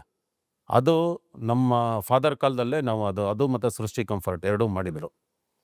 ಅದು ಸೃಷ್ಟಿ ಕಂಫರ್ಟ್ ಆ್ಯಂಡ್ ಇದು ಎರಡೂ ಇತ್ತು. ಕಾರ್ಟಿಯರ್ ಇದು ಸೃಷ್ಟಿ ಕಂಫರ್ಟ್, ಇದು ಸೃಷ್ಟಿ ರೆಸಿಡೆನ್ಸಿ ಅಂತ ಇತ್ತು. Residency also. ಮೊದಲು ಇದ್ದಿದ್ದು ಆ ಥರ ಇತ್ತು. ಆಮೇಲೆ ನಾನು ಅದನ್ನು 2013 ಮೇಲೆ ಎಲ್ಲದೂ ಚೇಂಜ್ ಮಾಡಿದೆ. ಏನು ಕಾರ್ಟಿಯರ್ ಬಿಸ್ನೋಟೆಲ್ ಅಂತ ಮಾಡಿದೆ, ಸಭಾ ಪಾರ್ಟಿ ಅಲ್ಲಿ ಮಾಡಿದೆ. ಬಿಕಾಸ್ ಈಗ ಲಾಡ್ಜ್ ಅಂದರೆ ಈ ಲಾಡ್ಜ್ ಫೀಲಿಂಗ್ ಇರಬಾರ್ದು ಜನಕ್ಕೆ, ಒಂದು ಹೋಮ್ಲಿ ಫೀಲ್ ಅವ್ರಿಗೆ ಬಂದಾಗ. ಈಗ ಪ್ರತಿಯೊಬ್ಬರು ಮನೆ clean toilets, dry toilets and bed also and interiors ಎಲ್ಲ ಹೋಮ್ಲಿ ಫೀಲ್ ಇರಬೇಕು. ಒಂದು ತೀರಾ ಒಂದು ಕಲರ್ಫುಲ್ ಆಗೋ ಇರಬಾರ್ದು, ಈ ಕಡೆ ಏನು ಲಾಡ್ಜ್ ಫೀಲು ಬರಬಾರ್ದು. ಆ ಥರ ನಾವು ಒಂದು ಇಂಟೀರಿಯರ್ಸ್ ಎಲ್ಲ ರೆಡಿ ಮಾಡಿಸಿ ಅದನ್ನೊಂದು ಕಾರ್ಟಿಯರ್ ಬಿಸ್ನೋಟೆಲ್ ಅಂತ ಬಿಟ್ಟು ಅದನ್ನು ಎಲ್ಲ ಚೇಂಜ್ ಮಾಡಿ ಆ ಥರ ಮಾಡಿದ್ದೀವಿ ಅದನ್ನು. ಕಾರ್ಟಿಯರ್ ಏನಂದರೆ it is a France word, ಅದು French word. First hotel started by Cartier, ಅದಕ್ಕೋಸ್ಕರ ಆ ಹೆಸರನ್ನು ಅವಾಗ ಇಟ್ಟಿದ್ದು. Wow, sir. Different businesses, like super. Like how you manage? Manage ಇದೆ, ನಮ್ಮ ಟೀಮ್ ಚೆನ್ನಾಗಿದೆ, ಎಲ್ಲ ಟೀಮನ್ನು ಮಾಡಿದ್ದೀವಿ, ಹೈರಾರ್ಕಿ ಇದೆ. ಎಷ್ಟು ಜನ? 1,000? ನಮ್ಮ ಹತ್ರ ಅಷ್ಟಿಲ್ಲ, ಈಗ ಅಬೌಟ್ 250 ಮೆಂಬರ್ಸ್ ಇದ್ದಾರೆ. Wow. ಇದು ನಡೀತಾ ಇದೆ ಎಲ್ಲ ಆ ಥರ. Okay, there are seasonal foods also, correct? So organic sourcing ಮತ್ತು seasonal menu planning ಮಾಡಲು ಯಾವ ಚಾಲೆಂಜ್ ಇದೆ? ಅದನ್ನು ನೀವು ಹೇಗೆ ನೆವಿಗೇಟ್ ಮಾಡುತ್ತೀರಾ? ಈಗ ಸೀಸನಲ್ ಅಂದರೆ ಈಗ ಮ್ಯಾಂಗೋ ಸೀಸನ್ ಬರುತ್ತೆ. ಮ್ಯಾಂಗೋ ಸೀಸನಲ್ಲಿ ಈಗ ನಮ್ಮದೇ ಫಾರ್ಮ್ ಇರೋದ್ರಿಂದ ನಮಗೆ ಸೀಸನ್ ಅದೇ ಹೇಳ್ತಾ ಇರುತ್ತೆ ನಮಗೆ, ಈಗ ಈ ಸೀಸನ್ ಇದೆ, ಈ ಫ್ರೂಟ್ಸ್ ಕೊಡ್ತಾ ಇದೆ ಅಂತ. ಆ ಫ್ರೂಟಲ್ಲಿ ನಾವು ಮೆನುನ ನಾವೇ ಪ್ರಿಪೇರ್ ಮಾಡ್ತೀವಿ. ನಮ್ಮ ಟೀಮ್ ಇರುತ್ತೆ, ಅವರೆಲ್ಲ ಪ್ರಿಪೇರ್ ಮಾಡ್ತಾರೆ ಏನೇನು ಮಾಡ್ಬೋದು ಜನಕ್ಕೆ. ಯಾಕಂದರೆ ನಾವು ಹೊರಗಡೆ ಎಲ್ಲೂ ಸೇಲ್ ಮಾಡೋಕ್ಕೆ ಹೋಗೋದಿಲ್ಲ, ನಮ್ಮದು ಎನಿ ವೆಜಿಟೇಬಲ್, ಫ್ರೂಟ್ಸ್ ಯಾವುದನ್ನು ಸೇಲ್ ಮಾಡೋಕ್ಕೋಗಲ್ಲ.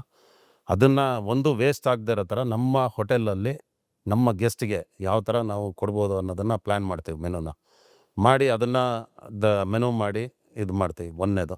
ಎರಡನೇದು ಫೆಸ್ಟಿವಲ್ ಮೆನೂಸ್ ಮಾಡ್ತೀವಿ. ಎವ್ರಿ ಫೆಸ್ಟಿವಲ್ ನಾವು ಸೆಲೆಬ್ರೇಟ್ ಮಾಡ್ತೀವಿ ಹೋಟೆಲಲ್ಲಿ. ಇವತ್ತು ಕೂಡ ಓಣಂ ಇದೆ, ಓಣಂ ಸಾಧ್ಯ ಮಾಡಿದ್ದೀವಿ ಇವತ್ತು. ಹಾಗೆ ಪ್ರತಿ ಎಲ್ಲ ಫೆಸ್ಟಿವಲ್ನು ನಾವು ಮಾಡ್ತೀವಿ. ಜೊತೆಗೆ ಈಗ ಇದನ್ನು ನೆಕ್ಸ್ಟ್ ದಸರಾ ಬರುತ್ತೆ. ದಸರಾ ನವರಾತ್ರಿ 9 ದಿವಸ ಇರುತ್ತೆ. 9 ದಿವಸಕ್ಕೆ ನಮ್ಮಲ್ಲಿ ಪೂಜೆ ಜೊತೆಗೆ ಫುಡ್ಡು ಅದು ಎಲ್ಲದು ಜನ ಬಂದರೆ ಅವ್ರಿಗೆ ಇಲ್ಲೇ ನಮ್ಮಲ್ಲೇ ಪೂಜೆನೂ ಆಗಬೇಕು, ಆ ಥರ ಫುಡ್ಡು ಆಗಬೇಕು. ಆ ಥರ ನಾವು ಅಲ್ಲಿ ಅರೇಂಜ್ ಮಾಡಿರ್ತೀವಿ. Wow, all festivals all festivals. ಮೊನ್ನೆ ಮಹಾಲಕ್ಷ್ಮಿ ಫೆಸ್ಟಿವಲ್ ಆಯಿತು. ಆ ಮಹಾಲಕ್ಷ್ಮಿನ ಕೂರಿಸಿದ್ವಿ. ಅಲ್ಲೇ ದೇವಸ್ಥಾನ ಥರನೇ ರೆಡಿ ಮಾಡಿದ್ವಿ. ಬಂದು ಆಮೇಲೆ ಊಟನೂ ಎಲ್ಲ ಮಾಡಿದ್ವಿ. ಜನಗಳಿಗೂ ಒಂದು ಖುಷಿ, ಬರ್ತಾರೆ, ದೇವರಿಗೂ ನಮಸ್ಕಾರ ಮಾಡ್ತಾರೆ, ಪ್ರಸಾದ ತೊಗೊತಾರೆ, ಜೊತೆಗೆ ಊಟನೂ ಮಾಡ್ತಾರೆ. ಒಂದು ಹೋಮ್ಲಿ ಅಟ್ಮಾಸ್ಫಿಯರ್ ಅವರಿಗೆ. ನಾನು ನೋಡಿಲ್ಲ, ಬಟ್ ನೋಡ್ತೀನಿ ಸರ್. ಖಂಡಿತ ಬನ್ನಿ, ಖಂಡಿತ ನಿಮ್ಮನ್ನ ಕರಿತೀನಿ ಬನ್ನಿ. ಸೊ ನೀವು ಬರೀ ಆರ್ಗ್ಯಾನಿಕ್ ಮತ್ತು ವೆಜ್ ಫುಡ್ ಕೊಡಲು ಯಾಕೆ ಡಿಸೈಡ್ ಮಾಡಿದ್ರಿ ಸರ್? ನಾನು ವೆಜಿಟೇರಿಯನ್. ಈಗ ನಾನ್ ವೆಜ್ ನನಗೆ ಅದ್ರ ಬಗ್ಗೆ ಏನು ಹೆಚ್ಚಿನ ಮಾಹಿತಿನೂ ಇಲ್ಲ. ಮಾಡಿದ್ರೂ ಕೂಡ ನಾಳೆ ದಿವಸ ನಾನು ಅದಕ್ಕೆ ನ್ಯಾಯ ಒದಗಿಸೋಕ್ಕಾಗೋದಿಲ್ಲ. ಅದಕ್ಕೋಸ್ಕರ ನಾನು ವೆಜಿಟೇರಿಯನ್ನೇ ನಾನು ಕಂಟಿನ್ಯೂ ಮಾಡಿದೆ. ಓಕೆ, ನೀವು ABBM ಜೊತೆ ನಿಮ್ಮ ವರ್ಕ್ ಎಲಾಬ್ರೇಟ್ ಮಾಡಿ ಸರ್ ಫುಲ್. ಹಾಂ, ABBM ಒಂದು ನ್ಯಾಷನಲ್ ಆರ್ಗನೈಸೇಷನ್ ಅದು. ಇದು ನಮ್ಮದು ದೇಶದಲ್ಲಿ 22 ರಾಜ್ಯಗಳಲ್ಲಿ ನಮ್ಮ ಅಖಿಲ ಭಾರತೀಯ ಬ್ರಾಹ್ಮಣ ಮಹಾಸಂಘ ಇದೆ. 22 ರಾಜ್ಯದಲ್ಲೂ ನಮ್ಮದು 32 ವಿಂಗಲ್ಲಿ ಕೆಲಸ ಮಾಡ್ತೀವಿ ನಾವು. ವಿಂಗ್ಸ್ ಅಂದರೆ ಏನಿದೆ, women's wing, youth wing, political wing, ಈ ಥರ 32 ವಿಂಗ್ಸ್ ಇದೆ. ಇದರಲ್ಲಿ ಡಿಫ್ರೆಂಟ್ ವಿಂಗ್ಸ್ ಇದೆ. ಆ ವಿಂಗಲ್ಲೂ ಕೂಡ ಎಲ್ಲರಿಗೂ ಜವಾಬ್ದಾರಿ ಕೊಟ್ಟಿದ್ದು, ಯಾರ್ಯಾರ್ದು ಏನೇನು ಇಂಟ್ರೆಸ್ಟ್ ಇದೆ. ಅಂದರೆ ನಾವು ಎಲ್ಲದರಲ್ಲೂ ಎಲ್ಲ ಸೊಸೈಟಿಯಲ್ಲಿ ಪ್ರತಿಯೊಬ್ಬರ ಜೊತೆಗೂ ನಾವು ಇರಬೇಕು. ಅದಕ್ಕೋಸ್ಕರ ಇಷ್ಟೆಲ್ಲ ವಿಂಗ್ಸ್ ಮಾಡಿ ಅದನ್ನು ಕೆಲಸ ಮಾಡ್ತಾಯಿದ್ದೀವಿ. ನಮಗೆ ಈಗ ಏನಂದರೆ ನ್ಯಾಷನಲ್ ಪ್ರೆಸಿಡೆಂಟ್ ಇರ್ತಾರೆ, ಅದ್ರ ಕೆಳಗಡೆ ಜನರಲ್ ಸೆಕ್ರೆಟರಿ ಇರ್ತಾರೆ. ಸೆಕ್ರೆಟರಿ ಆದಮೇಲೆ ಸ್ಟೇಟ್ ವೈಸ್ ಸೆಕ್ರೆಟರೀಸ್ ಇದ್ದಾರೆ, ರೀಜ್ನಲ್ ಸೆಕ್ರೆಟರೀಸ್, ಅದಾದಮೇಲೆ ಸ್ಟೇಟ್ ಪ್ರೆಸಿಡೆಂಟ್ಸ್, ಆದಮೇಲೆ ವಿಂಗ್ಸ್, ಈ ಥರ ಎಲ್ಲ ಕೆಲಸ ಮಾಡ್ತಾಯಿದ್ದೀವಿ. ನಮ್ಮಲ್ಲಿ ಸಾಕಷ್ಟು ಕಾರ್ಯಕ್ರಮ. ಈಗ ನಾನು ಸ್ಟೇಟ್ ಬಗ್ಗೆ ಹೇಳಬೇಕಂದ್ರೆ, ಒಂದು ನ್ಯಾಷನಲ್ ಒಂದು ಈವೆಂಟ್ ಅಂದರೆ ಬ್ರಹ್ಮೋದ್ಯೋಗ ಎವ್ರಿ 2 years ಒನ್ಸ್ ಮಾಡ್ತೀವಿ ನಾವು. ಔರಂಗಾಬಾದಲ್ಲಿ ಮಾಡಿದ್ವಿ, ಪೂನಾದಲ್ಲಿ ಮಾಡಿದ್ವಿ, ಡೆಲ್ಲಿಯಲ್ಲಿ ಮಾಡಿದ್ವಿ, ಈ ಥರ ಬೇರೆ ಸ್ಟೇಟಲ್ಲೆಲ್ಲ ಕಡೆ ಮಾಡಿದ್ವಿ. ಈ ವರ್ಷ ಡಿಸೆಂಬರಲ್ಲಿ ಕರ್ನಾಟಕದಲ್ಲಿ 13-14ನೇ ತಾರೀಕು, December 13th and 14th Ashoka ಹೋಟೆಲಲ್ಲಿ ಬ್ರಹ್ಮೋದ್ಯೋಗ ಮಾಡ್ತಾಯಿದ್ದೀವಿ. ಅದನ್ನು ಜೊತೆಗೆ ನಾವು ರಾಜ್ಯದ ಕಾರ್ಯಕ್ರಮ ಅಂದರೆ ನಾವು ಈ ಸಲ ನಾವೇ ಹೋಸ್ಟ್ ಇಲ್ಲಿದ್ದು, ಅದರಿಂದ ನಾವು ಅದನ್ನು ಮಾಡ್ತಾಯಿದ್ದೀವಿ. ಅದಲ್ಲದೆ ನಾವಿಲ್ಲಿ ವಿಪ್ರಸಂಗಮ, ಆಮೇಲೆ ಭಾರ್ಗವ ಭೂಷಣ ಪ್ರಶಸ್ತಿ ಅಂತ ಎವ್ರಿ ಇಯರ್ ಕೊಡ್ತೀವಿ. ನಮ್ಮ ಸಮಾಜದಲ್ಲಿ ಯಾರ್ಯಾರು ಸಾಧಕರಿದ್ದಾರೆ ಅವರಿಗೆಲ್ಲ ನಾವು ಪ್ರತಿ ವರ್ಷ ಒಂದು 5-6 ಜನನ ಹುಡುಕ್ಬಿಟ್ಟು ಅವರಿಗೆ ಭಾರ್ಗವ ಭೂಷಣ ಪ್ರಶಸ್ತಿ ಅಂತ ಕೊಡ್ತೀವಿ. ಭಾರ್ಗವ ಅಂದರೆ ಪರಶುರಾಮರ ಹೆಸರು, ಆ ಹೆಸರಲ್ಲಿ ನಾವು ಕೊಡ್ತೀವಿ. ಈ ವರ್ಷದಲ್ಲೂ ನಮ್ಮ ಗಾಯನ ಸಮಾಜದಲ್ಲಿ ಮಾಡಿದ್ವಿ ಭಾರ್ಗವ ಭೂಷಣ ಪ್ರಶಸ್ತಿ. ಅದರಲ್ಲಿ ನಾವು 6 ಜನಕ್ಕೆ ಕೊಟ್ವಿ. ಒಂದು ಫಿಲ್ಮ್ ಆ್ಯಕ್ಟ್ರು ಶ್ರೀಧರ್, ಆಮೇಲೆ Shankara cancer hospital doctor Srinath ji, ಆಮೇಲೆ ಡಾಕ್ಟರ್ ಸುಧೀರ್ ಅವರು, ಈ ಥರ. ಆಮೇಲೆ Kanti Sweets Shailendra Kumar Sharma, founder Kanti Sweets. Kanti Sweets. ಈ ಥರ ನಾವು 6 ಜನಕ್ಕೆ ಎಲ್ಲ ಕೊಟ್ವಿ. ಇದ್ರ ಜೊತೆಗೆ ಹೆಲ್ತ್ ಕ್ಯಾಂಪ್ಸ್ ಮಾಡ್ತೀವಿ. ಆಮೇಲೆ ಸೋಷಿಯಲ್ ಆ್ಯಕ್ಟಿವಿಟೀಸ್ ಅಂದರೆ ವುಮೆನ್ಸ್ಗೆಲ್ಲ ನಾವು ಈಗ ಹಳ್ಳಿಯಲ್ಲಿರ್ತಾರೆ, ಅವರಿಗೆ ಟ್ರೈನಿಂಗ್, ಅವರೆಲ್ಲ ಏನೋ ಒಂದು ಸ್ಕಿಲ್ ಇರುತ್ತೆ ಅವ್ರ ಹತ್ರ. ಈಗ ಒಂದು ಸ್ಟಿಚಿಂಗ್ ಇರುತ್ತೆ, ಅಥವಾ ಯಾವುದೋ ಒಂದು ಕುಕ್ಕಿಂಗ್ ಇರುತ್ತೆ, ಇಲ್ಲ ಅಗ್ರಿಕಲ್ಚರ್ ಇರುತ್ತೆ, ಏನೋ ಒಂದು ಸ್ಕಿಲ್ ಇರುತ್ತೆ ಅವ್ರ ಹತ್ರ. ಆ ಸ್ಕಿಲ್ಲಿಗೆ ಪೂರಕವಾಗಿ ಏನು ಬೇಕೋ ಅವ್ರಿಗೆ ಅದನ್ನು ನಮ್ಮ ವಿತ್ ಮೆಟೀರಿಯಲ್ ಅವ್ರಿಗೆ ಕೊಟ್ಬಿಟ್ಟು ಮಾರ್ಕೆಟ್ ಮಾಡೋ ಥರ. ಈಗ ನಾವು ಬಿಜಾಪುರದಲ್ಲಿ ಒಂದು ವಿಪ್ರಸಂಗಮ ಕಾರ್ಯಕ್ರಮ ಮಾಡಿದ್ವಿ. ಅದಕ್ಕೆ ಶ್ರೀ RV ದೇಶಪಾಂಡೆ ಜಿ ಬಂದಿದ್ದರು.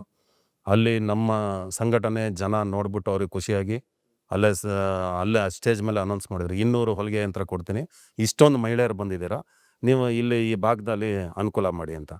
ಸರಿ, 200 ಕೊಟ್ಟರು. ಕೊಟ್ಟ ಮೇಲೆ ನಾವು ಡಿಸ್ಟ್ರಿಬ್ಯೂಟ್ ಮಾಡಿದೆ. ಆಮೇಲೆ ಏನು ಮಾಡಬೇಕು, ಅವ್ರ ಮನೇಲಿ ಅದು ತೊಗೊಂಡೋಗ್ಬಿಟ್ಟು ಇನ್ನೊಂದು ಶೋ ಪೀಸ್ ಆಗಬಾರ್ದು, ಅದು ಯೂಸ್ ಆಗಬೇಕು. ಪಾಪ ಅವರು ದೊಡ್ಡ ಮನಸ್ಸಲ್ಲಿ ಕೊಟ್ಟಿದ್ದಾರೆ, ಇವ್ರಿಗೆ ಅನುಕೂಲ ಆಗಲಿ ಅಂತ. ಕೊನೆಗೆ ನಾವು ಅವರಿಗೆ ಬೆಂಗಳೂರಲ್ಲಿ ನಾವು ಮಾರ್ಕೆಟಿಂಗ್ ಯಾವ ಥರ ಮಾಡಬೇಕು ಅಂತ ಹೇಳ್ಬಿಟ್ಟು, ಈಗ ನಾವು ಅಷ್ಟೊತ್ತಿಗೆ ಈಗ ಪ್ಲಾಸ್ಟಿಕ್ಸ್ ಯೂಸ್ ಮಾಡೋಂಗಿಲ್ಲ, ಹೋಟೆಲ್ಸಲ್ಲೆಲ್ಲ ಬ್ಯಾಗ್ಸ್ ಯೂಸ್ ಮಾಡಬೇಕು, ಕ್ಯಾರಿ ಬ್ಯಾಗ್ ಮಾಡಿಕೊಟ್ಟು, ಅಂದರೆ ಅವರು ಸ್ಟಿಚ್ ಮಾಡ್ತಾರೆ. ನಮ್ಮ ABBM ಮುಖಾಂತರ ಹೋಟೆಲಿಯರ್ಸ್ ಅಥವಾ ಹೂಎವರ್ ನಾವು ಕಸ್ಟಮರ್ಸ್ನ ಫೈಂಡ್ ಮಾಡಿ ಅವರಿಗೆ ಈ ಥರ ಚಾನಲೈಸ್ ಮಾಡಿದ್ವಿ. ಆಮೇಲೆ ಈಗ ಲೇಡೀಸ್ದು ಪೆಟಿಕೋಟ್ ಹೊಲಿ ಅಂಥದ್ದು ಮಾಸಲ್ಲಿ ಅವ್ರ ಮನೇಲಿ ಹೊಲಿದ್ಬಿಟ್ಟು ಕೊಡ್ತಾರೆ, ಅದನ್ನು ನಾವು ಸ್ಟೋರ್ ಅವರಿಗೆ ಈ ಥರ ಕೊಡ್ತೀವಿ. ಹೀಗಂದರೆ ಸೆಲ್ಫ್ ಎಂಪ್ಲಾಯ್ಮೆಂಟ್ ಕ್ರಿಯೇಷನ್ ಆಯಿತು ಅದರಿಂದ. ವುಮೆನ್ ಎಂಪವರ್ಮೆಂಟ್ ಇದೆ. ಅದ್ರ ಜೊತೆಗೆ ಪಾಲಿಟಿಕ್ಸಲ್ಲಿ ಬ್ರಾಹ್ಮಣರಿಗೆ ಅವಕಾಶಗಳು ಕಮ್ಮಿ ಆಗ್ತಾ ಇದೆ ಕರ್ನಾಟಕದಲ್ಲಿ, ಅಥವಾ ಇಡೀ ದೇಶದಲ್ಲೇ ಇರ್ಬೋದು. ಅದಕ್ಕೋಸ್ಕರ ನಾವು ಯಾರೇ ಈ ಸಲ 3 ಪಾರ್ಟಿ ಅಲ್ಲದೆ ಇಂಡಿಪೆಂಡೆಂಟ್ಸ್ ನಿಂತಿದ್ರು. ಒಟ್ಟು ಟೋಟಲ್ 29 ಜನ ಈ ಸಲ ಕಂಟೆಸ್ಟ್ ಮಾಡಿದರು ಅಸೆಂಬ್ಲಿಗೆ. ಅಷ್ಟು ಜನಕ್ಕೂ ನಾವು ನಮ್ಮ ಸಂಘದಿಂದ ಆದಷ್ಟು ನಾವು ಹಣದ ಸಹಾಯ, ಆಮೇಲೆ ಪ್ರತಿ ಏರಿಯಾದಲ್ಲೂ ಒಂದು 25ರಿಂದ 50 ಜನ ಯುವಕರನ್ನ ಅವ್ರಿಗೆ ಕೊಟ್ಬಿಟ್ಟು ಪ್ರಚಾರಕ್ಕಾಗಲಿ ಇನ್ನೊಂದಕ್ಕಾಗಲಿ ಹೆಲ್ಪ್ ಮಾಡಿದ್ದೀವಿ. ಆಮೇಲೆ ಗೆದ್ದವರು ಸೋತವರು ಎಲ್ಲರನ್ನೂ ಕರೆದು ಇದು ಶಂಕರ ಸೇವಾ ಸಮಿತಿಯಲ್ಲಿ ಕರೆದ್ಬಿಟ್ಟು ಎಲ್ರಿಗೂ ಒಂದು ಸನ್ಮಾನನೂ ಮಾಡಿದ್ವಿ. ಸೋತವ್ರಿಗೂ ಗೆದ್ದವ್ರಿಗೆ ಇಬ್ರಿಗೂ ಏನಂದರೆ ನಾವು ಎಲ್ಲರನ್ನ ಒಂದು ಮೋಟಿವೇಟ್ ಮಾಡಬೇಕು. ನಾವು ಎಲ್ಲೂ ರೆಸಿಸ್ಟೆನ್ಸ್ ಎಲ್ಲದರಲ್ಲೂ ಇದ್ದೇ ಇರುತ್ತೆ. ಹಾಗಂತ ಹೇಳ್ಬಿಟ್ಟು ನಮ್ಮ ತನನ ನಾವು ಎಲ್ಲೂ ಕಳ್ಕೊಳಕ್ಕೆ ಹೋಗ್ಬಾರ್ದು. ನಾವು ಇದೇ ದೇಶದ ಜನರು, ನಾವು ಇಲ್ಲೇ ಇರಬೇಕಾದವ್ರು, ಎಲ್ಲೂ ಹೋಗೋಕ್ಕಾಗೋದಿಲ್ಲ. ಅದರಿಂದ ನಾವು ಎಲ್ಲ ಸಮಾಜದ ಜೊತೆಗೆ ನಾವು ನಮ್ಮ ತನನೂ ಇಟ್ಕೊಂಡು ನಾವು ಹೋಗ್ಬೇಕನ್ನೋ ನಿಟ್ಟಿನಲ್ಲಿ ನಾವು ಕೆಲಸ ಮಾಡ್ತಾ ಇದ್ದೀವಿ. ಸರ್ ಸರ್ ನಿಮ್ಮ ಪರ್ಸನಲ್ ಫಿಲಾಸಫಿ ಏನು when it's comes to food and healthy living sir? Healthily basic food. Hmm ಇವತ್ತು ನಾವು ಜೀವನದ ಓಟದಲ್ಲಿ ಹಾ.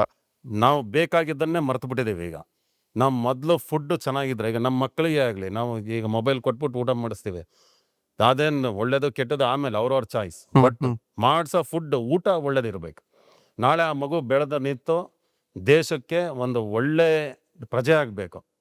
ಏನೋ ಅದಕ್ಕೆ ಒಂದು ಕಾಯಿಲೆ ಬಂತು. ಈಗ ನೋಡಿ ಹೆಚ್ಚಿನವರಿಗೆ 25 ವರ್ಷಕ್ಕೆ ಡಯಾಬಿಟಿಕ್ ಆಗಿರ್ತಾರೆ, ಏನೇನೋ ಕಾಯಿಲೆಗಳಲ್ಲ. ಇದ್ಯಾವುದು ಬರಬಾರ್ದು. ಮಕ್ಕಳು ನಾಳೆ ಹೆಲ್ದಿ ಆದಷ್ಟು ದೇಶ ದೃಢ ಆಗುತ್ತೆ, ಗಟ್ಟಿ ಆಗುತ್ತೆ.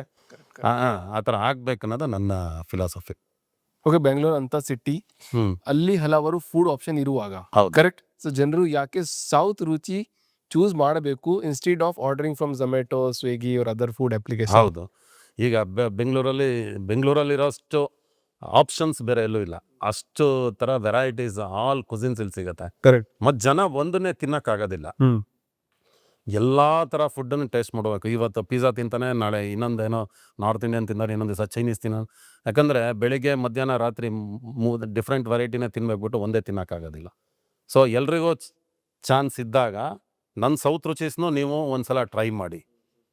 ಫಾರ್ ಹೆಲ್ದಿ ರೀಸನ್ನೇ ಇರ್ಬೋದು. ಯಾವತ್ತೋ ನಿಮಗೆ ಹುಷಾರಿಲ್ಲ ಅನ್ನಿಸ್ತು, ನನ್ನ ಹೋಟೆಲಿಂದ ಒಂದು ಮಿಲೆಟ್ ಪೊಂಗಲ್ ತರಿಸ್ಕೊಳ್ಳಿ, ನನ್ನ ಹೋಟೆಲಿಂದ ಒಂದು ಒಳ್ಳೆ ಇಡ್ಲಿ ತರಿಸ್ಕೊಳ್ಳಿ, ಅದು ನನ್ನ ಹೋಟೆಲಿಂದ ಒಂದು ದೋಸೆ ತರಿಸ್ಕೊಳ್ಳಿ, ಟ್ರೈ ಮಾಡಿ. ಆಮೇಲೆ ನಿಮಗೆ ಒಂದು ಗೊತ್ತಾಗುತ್ತೆ. ಫಸ್ಟ್ ಹೆಲ್ದಿ ರೀಸನ್ನೇ ಇರ್ಬೋದು ಅಥವಾ ಒಂದು ಚಾಯ್ಸೇ ಇರ್ಬೋದು, ಟೇಸ್ಟ್ಗೆ ಆಗ್ಬೋದು. ಒಂದು ದಿವಸ ತರಿಸ್ಕೊಂಡು ನೋಡಿ ಅಂತ ಬಿಟ್ಟು ನಾನು ಕೇಳ್ತೇನೆ. ಸೊ ಸ್ವಲ್ಪ ಜನರು ಹೇಳುತ್ತಾರೆ that organic farming food can not feed A country like India. ಇದನ್ನು ಎಗ್ರಿ ಮಾಡುತ್ತೀರಾ ಅಥವಾ ಡಿಸ್ಅಗ್ರಿ ಇಲ್ಲ, ಮಾಡುತ್ತೀರಾ? ನಾನು ಅದು ಒಪ್ಪೋದಿಲ್ಲ. ಏನಂದರೆ ಈಗ ಜನರು ಇದೆಲ್ಲ ರಾಂಗ್ ಮಾರ್ಕೆಟಿಂಗ್ ಮಾಡಿದ್ದಾರೆ. ಪೆಸ್ಟಿಸೈಡ್ ಕಂಪ್ನಿಯವ್ರು ಇರ್ಬೋದು, ಆಮೇಲೆ ಜನಗಳಿಗೆ ಭ್ರಮೆ ಹುಟ್ಟಿಸ್ಬಿಟ್ಟಿದ್ದಾರೆ. ಇದು ಹೆಚ್ಚಾಗಿ ಎಫೆಕ್ಟ್ ಆಗಿರೋದು ಕರ್ನಾಟಕದಲ್ಲಿ. ಈಗ ನೀವು ಯು ಪಿಯಲ್ಲೆಲ್ಲ ನಾನು ಓಡಾಡಿದ್ದೀನಿ. ಯು ಪಿಯಲ್ಲಿ ಇಷ್ಟೊಂದು ಕೆಮಿಕಲ್ ಮೆನ್ಯೂರು, ಪೆಸ್ಟಿಸೈಡ್ಸು ಯೂಸ್ ಮಾಡೋದಿಲ್ಲ.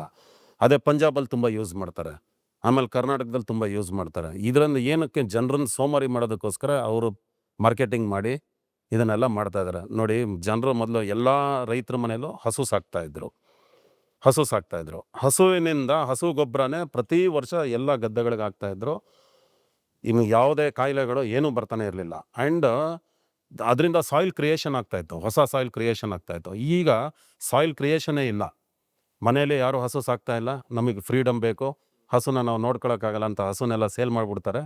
ಇಲ್ಲಿ ಗದ್ದೆಗಳಿಗೆ ಗೊಬ್ಬರ ಹಾಕೋದಿಲ್ಲ, ಗಿಡ ನೆಟ್ಟರು, ಯೂರಿಯಾ ಚೆಲ್ಲಿದ್ರು, ಇನ್ನೊಂದೇನೋ ಚೆಲ್ಲಿದ್ರು, ಪೆಸ್ಟಿಸೈಡ್ಸ್ ಹೊಡೆದ್ರು. ಮಣ್ಣೇನಾಗುತ್ತೆ, ಒಂದು 5 ವರ್ಷ ಬಿಟ್ಟರೆ ಮಣ್ಣಾಗಿರಲ್ಲ, ಮರಳಾಗೋಗುತ್ತೆ. ನಾವು ಎವ್ರಿ ಇಯರ್ ಸಾಯಿಲ್ ಕ್ರಿಯೇಷನ್ ಮಾಡ್ತಾ ಬರಬೇಕು. ಅದಕ್ಕೆ ಸೊಪ್ಪು ಸದೆ ಎಲ್ಲದನ್ನು ಹಾಕಿ ಸಗಣಿ ಜೊತೆಗೆ ಅದನ್ನು ಕಾಂಪೋಸ್ಟ್ ಮಾಡಿ ಅದನ್ನು ಇದಕ್ಕೆ ಗದ್ದೆಗಳಿಗೆ ಹಾಕಿ ಪ್ರತಿ ವರ್ಷ. ಹಿಂದಿನ ಕಾಲದಲ್ಲಿ ಕೆರೆಯಿಂದ ಮಣ್ಣು ತೆಗೆದ್ಬಿಟ್ಟು ತಗೊಂಬಂದು ಗದ್ದೆಗೆ ಹಾಕ್ಬಿಟ್ಟು ಮಾಡೋರು. ಈಗ ಯಾಕೆ ಮಾಡೋದಿಲ್ಲ ಜನ? ಯಾಕೆ ಈಸ್ ಆಫ್ ಲೈಫ್ ಇದ್ರ ಬಗ್ಗೆ ಯಾಕೆ ಹಿಂದೆ ಕೊಡ್ತಾ ಇದ್ದಾರೆ? ಅದೆಲ್ಲ ಸುಳ್ಳು. ನಾವು ಶ್ರಮ ಆಗ್ಬೋದು, ಆದರೆ ಈಗ ಮೆಷಿನ್ರಿ ಬಂದಿದೆ. ಒಂದು ಕಾಲದಲ್ಲಿ ಮೆಷಿನ್ಸ್ ಇರಲಿಲ್ಲ. ಈಗ ಪ್ರತಿಯೊಂದು JCB ಮಣ್ಣು ತೆಗಿಯೋಕ್ಕೆ ಬಂದಿದೆ, ಕಾಂಪೋಸ್ಟ್ ಮಾಡೋದಕ್ಕೆ ಮೆಷಿನ್ಸ್ ಬಂದಿದೆ, ಅದನ್ನು ತೊಗೊಂಡೋಗಿ ಹಾಕೋದಕ್ಕೆ ಮೆಷಿನ್ಸ್ ಬಂದಿದೆ. ನೀವು ಟೆಕ್ನಾಲಜಿ ಅಡಾಪ್ಟ್ ಮಾಡ್ಕೊಳ್ಳಿ. ನಮ್ಮ ದೇಸಿ ಪದ್ಧತಿ ಅಗ್ರಿಕಲ್ಚರ್, ಕೃಷಿನ ನೀವು ಇಂಪ್ಲಿಮೆಂಟ್ ಮಾಡ್ಕೊಳ್ಳಿ. ಖಂಡಿತವಾಗ್ಲೂ ನಾವು ದೇಶದಲ್ಲಿ ಇರೋ ಜನ 140 ಕೋಟಿ ಜನಕ್ಕಲ್ಲದೆ ಇಡೀ ಪ್ರಪಂಚಕ್ಕೆ ನಾವು ಎಕ್ಸ್ಪೋರ್ಟ್ ಮಾಡ್ಬೋದು. ನನ್ನದೇ ಒಂದು ಎಕ್ಸಾಂಪಲ್. ನಾನು 2020 ಕೋವಿಡ್ ಬಂದಾಗ ಶುರು ಮಾಡಿದೆ ನಾನು ಅಗ್ರಿಕಲ್ಚರ್. ಶುರು ಮಾಡಿ ಫಸ್ಟ್ ಇಯರ್ ನನಗೆ ಇವ್ರು ಹೇಳ್ದಂಗೆ ನನಗೂ ಸ್ವಲ್ಪ ಈಗ ಹಾಕ್ತಿದ್ದೆ, ಮಾರನೇ ದಿವಸ ಬೆಳಿಗ್ಗೆ ಬಂದರೆ ಆ ರೂಟ್ಸಲ್ಲೇ ಸತ್ತೋಗಿರ್ತಾ ಇತ್ತು. ಫಸ್ಟ್ ನಾವು ಸಾಯಿಲ್ ಕ್ರಿಯೇಟ್ ಮಾಡ್ಕೋಬೇಕು. ಸಾಯಿಲನ್ನು ನಾವು ಒಂದು 2 ಫೀಟ್ ಫುಲ್ ರೊಟೇಟ್ ಮಾಡಿ ಅದಕ್ಕೆ ನಾನು ಜೀವಾಮೃತ, ಘನಾಮೃತ, ಪಂಚಗವ್ಯ ಎಲ್ಲದನ್ನು ರೆಡಿ ಮಾಡಿ ಹಾಕಿ ಒಂದು 2-3 ಕ್ರಾಪ್ಸ್ ನಂದು ಫೇಲ್ಯೂರ್ ಆಯಿತು. ಬಟ್ ಎಲ್ಲರೂ ಹಳ್ಳಿಯವರು ಬಂದು ಹೇಳಿದರು, ಸರ್ ಇದೆಲ್ಲ ನಡೆಯೋದಿಲ್ಲ, ಹಿಂಗೆ ಹಾಕ್ಬೇಕು. ನಾನು ಹೇಳಿದೆ ಏನೇ ಹೋದ್ರೂ ಪರವಾಗಿಲ್ಲ, ಹಿಂಗೆ ಆಗಬೇಕು. ಕೊನೆಗೆ ಒಂದು 6 ಮಂತ್ಸ್ ಆದಮೇಲೆ ನನಗೆ ಈ ಸೆಗಣಿ ಎಲ್ಲ ಬೇಕಲ್ಲ, ಅದಕ್ಕೋಸ್ಕರ 2 ಹಸುನ ತಂದು ಇಟ್ಕೊಂಡೆ. ಹಾಲಿಗೋಸ್ಕರ ಅಲ್ಲ, ಅದು ದಟ್ ಈಸ್ ಒಂದು ಇನ್ನೊಂದು ಬೇರೆನೇ ಕತೆ. ಅದು ಏನಂದರೆ I am against dairying. But ಹಸುನ ತಂದು 2 ಹಸುದು ಬರೀ ಸೆಗಣಿ ಗಂಜಲ ಎರಡನ್ನ ಕಲೆಕ್ಟ್ ಮಾಡೋದು, ಅದನ್ನು ಜೀವಾಮೃತ ಮಾಡೋದು, ಮಣ್ಣಿಗೆ ಹಾಕೋದು. ಒನ್ ಇಯರ್ ಮಾಡಿದ್ಮೇಲೆ ಇವತ್ತು ನನ್ನ ಹತ್ರ ಸಫಿಷಿಯೆಂಟ್ ಅಲ್ಲ, ಅದು ಎಕ್ಸಸ್ ಆಗ್ತಾ ಇದೆ. ಕೊನೆಗೆ ಇದರ ಜೊತೆಗೆ ಹೇಗೆ ಇನ್ನು ಪ್ರೊಡಕ್ಟಿವಿಟಿ ಜಾಸ್ತಿ ಮಾಡಬೇಕು. ಇವತ್ತು ಬೆಂಗಳೂರು ರಿಯಲ್ ಎಸ್ಟೇಟ್ ಜಾಸ್ತಿ ಆಗಿದೆ ರೇಟು. ಈಗ ರೈತರನ್ನ ಹಾಳು ಮಾಡಿರೋದು ಇದೇ ಥರ ಸರ್ಕಾರಗಳು ಇನ್ನೊಂದು ಅನ್ಯಾಚುರಲ್ ಇದು ಪ್ಲ್ಯಾನಿಂಗು ಅಥವಾ ಇದು ಎಲ್ಲದನ್ನೂ ಬೆಂಗಳೂರು ಸುತ್ತಲೂ 100 ಕಿಲೋಮೀಟರ್ ರಿಯಲ್ ಎಸ್ಟೇಟ್ ಮಾಡಿ ಯಾರೂ ಬೆಳೀತಾ ಇಲ್ಲ. ಲೇಔಟ್ ಮಾಡಿದ್ದಾರೆ, ಇನ್ನೊಂದು ಮಾಡಿದ್ದಾರೆ, ಖಾಲಿ ಬಿದ್ದಿದೆ. 25-30 ವರ್ಷದಿಂದ ಲೇಔಟ್ ಮಾಡಿದ್ದಾರೆ, ಎಲ್ಲ ಖಾಲಿ ಬಿದ್ದಿದೆ. ಪ್ರೊಡಕ್ಷನ್ ದೇಶಕ್ಕೆ ಪ್ರೊಡಕ್ಷನ್ನು ಇಲ್ಲ. ಈ ಥರ ಮಾಡಿದರೆ ಎಲ್ಲಿ ಸಾಕಾಗುತ್ತೆ ಫುಡ್ಡು. ಆಮೇಲೆ ನಾನು ಅಪಿಕಲ್ಚರ್ ಶುರು ಮಾಡಿದೆ. ಜೇನು ಕೃಷಿ ಮಾಡಿದ್ಮೇಲೆ ಪಾಲಿನೇಷನ್ ಆಟೋಮೆಟಿಕ್ ಆಗುತ್ತೆ. ಎಲ್ಲ ಪಾಲಿನೇಷನ್ ಆದಮೇಲೆ ನನ್ನ ಪ್ರೊಡಕ್ಷನ್ ಈಲ್ಡು ಜಾಸ್ತಿ ಆಯಿತು, ವೆಜಿಟೇಬಲ್ ಇದೆಲ್ಲ. ಜೊತೆ ಈ ಕಡೆ ಹನಿನೂ ಸಿಗ್ತಾ ಇದೆ. ಹೀಗೆ ನಾವು ಏನಿಲ್ಲ ಒಂದು ಚೂರು ಅದ್ರಲ್ಲಿ ಕಾನ್ಸಂಟ್ರೇಟ್ ಮಾಡಿದರೆ ಇದಕ್ಕೆಲ್ಲ ಡಿಪಾರ್ಟ್ಮೆಂಟ್ ಇದೆ. ಅಗ್ರಿಕಲ್ಚರ್ ಡಿಪಾರ್ಟ್ಮೆಂಟ್ ಇದೆ, ಸೈಂಟಿಸ್ಟ್ ಇದ್ದಾರೆ, ಸರ್ಕಾರದಲ್ಲಿ ಎಲ್ಲ ಥರ ಜನಗಳಿದ್ದಾರೆ. ಅವರು ಇದನ್ನು ಇಂಪ್ಲಿಮೆಂಟ್ ಮಾಡಬೇಕು, ಒಂದು ಸ್ಪೆಷಲ್ ಇಂಟ್ರೆಸ್ಟ್ ತಗೊಂಡು ಮಾಡಬೇಕು. ಬರೀ real estate growth is not our nation's growth. Correct. Real estate ಅಷ್ಟೇ ಇರೋದು ನಮ್ಮ ಹತ್ರ, ಅದನ್ನು ದೊಡ್ಡದು ಮಾಡೋಕ್ಕಾಗೋದಿಲ್ಲ. ಅದನ್ನು ಎಲ್ಲಿಗೆ ಮಾರ್ತೀರಾ? ಮಾರಿದ ನಾನು ನಿಮಗೆ ಮಾರಿದೆ, ನೀವು ಇನ್ನೊಬ್ರಿಗೆ ಮಾರಿದರೆ ಅಲ್ಲೇ ಇದೆ ಭೂಮಿ ಅಷ್ಟೇ. 10 ಜನಕ್ಕೆ ನಾನು ಒಂದ್ಸಲ ನಿಮಗೆ ಮಾರಿದೆ, ಮುಗಿದೋಯ್ತು, ನಂದಲ್ಲ ಅದು ನಿಮ್ಮದು. ಅದ್ರ ಬದಲು ಇರೋ ಜಾಗದಲ್ಲಿ ನಾವು ತರಕಾರಿ ಬೆಳೆಯೋಣ, ಹಣ್ಣುಗಳು ಬೆಳೆಯೋಣ. ಈ ಸಮಾಜದಲ್ಲಿ ಬರೀ ಮನುಷ್ಯ ಬದುಕಕ್ಕಂತ ಈ ಭೂಮಿ ಕೊಟ್ಟಿಲ್ಲ. ಹಕ್ಕಿ ಪಕ್ಷಿಗಳು, ಕೀಟ ಕ್ರಿಮಿಗಳು ಎಲ್ಲದೂ ಇರೋದಕ್ಕೆ ಅಂತ, ಎಲ್ಲದೂ ನಮಗಾಗೇ ಇರೋದವೆಲ್ಲ. ಎಲ್ಲರನ್ನೂ ಜೊತೆಗಿದ್ರೆ ಅದ್ರ ಸಂತೋಷನೇ ಬೇರೆ, ಆ ಜೀವನನೇ ಬೇರೆ, ಸುಖ ಸಂತೋಷನೇ ಬೇರೆ ಇರುತ್ತೆ. ಕರೆಕ್ಟ್. ಅಗ್ರಿಕಲ್ಚರ್ ತುಂಬಾ ಇಂಪಾರ್ಟೆಂಟ್ ಹೌದು. For to grow this India country. India, ಹೌದು. Absolutely. Otherwise real estate will only this blank buildings. Building ಅಷ್ಟೇ, ಬೇರೆ ಏನಿದೆ ಇದರಲ್ಲಿ? ಓಕೆ, ಸೌತ್ ಇಂಡಿಯನ್ ಫುಡ್ ಬಗ್ಗೆ ಇರುವ ಬಿಗ್ಗೆಸ್ಟ್ ಮಿಸ್ಕನ್ಸೆಪ್ಷನ್ ಯಾವುದು ಸರ್?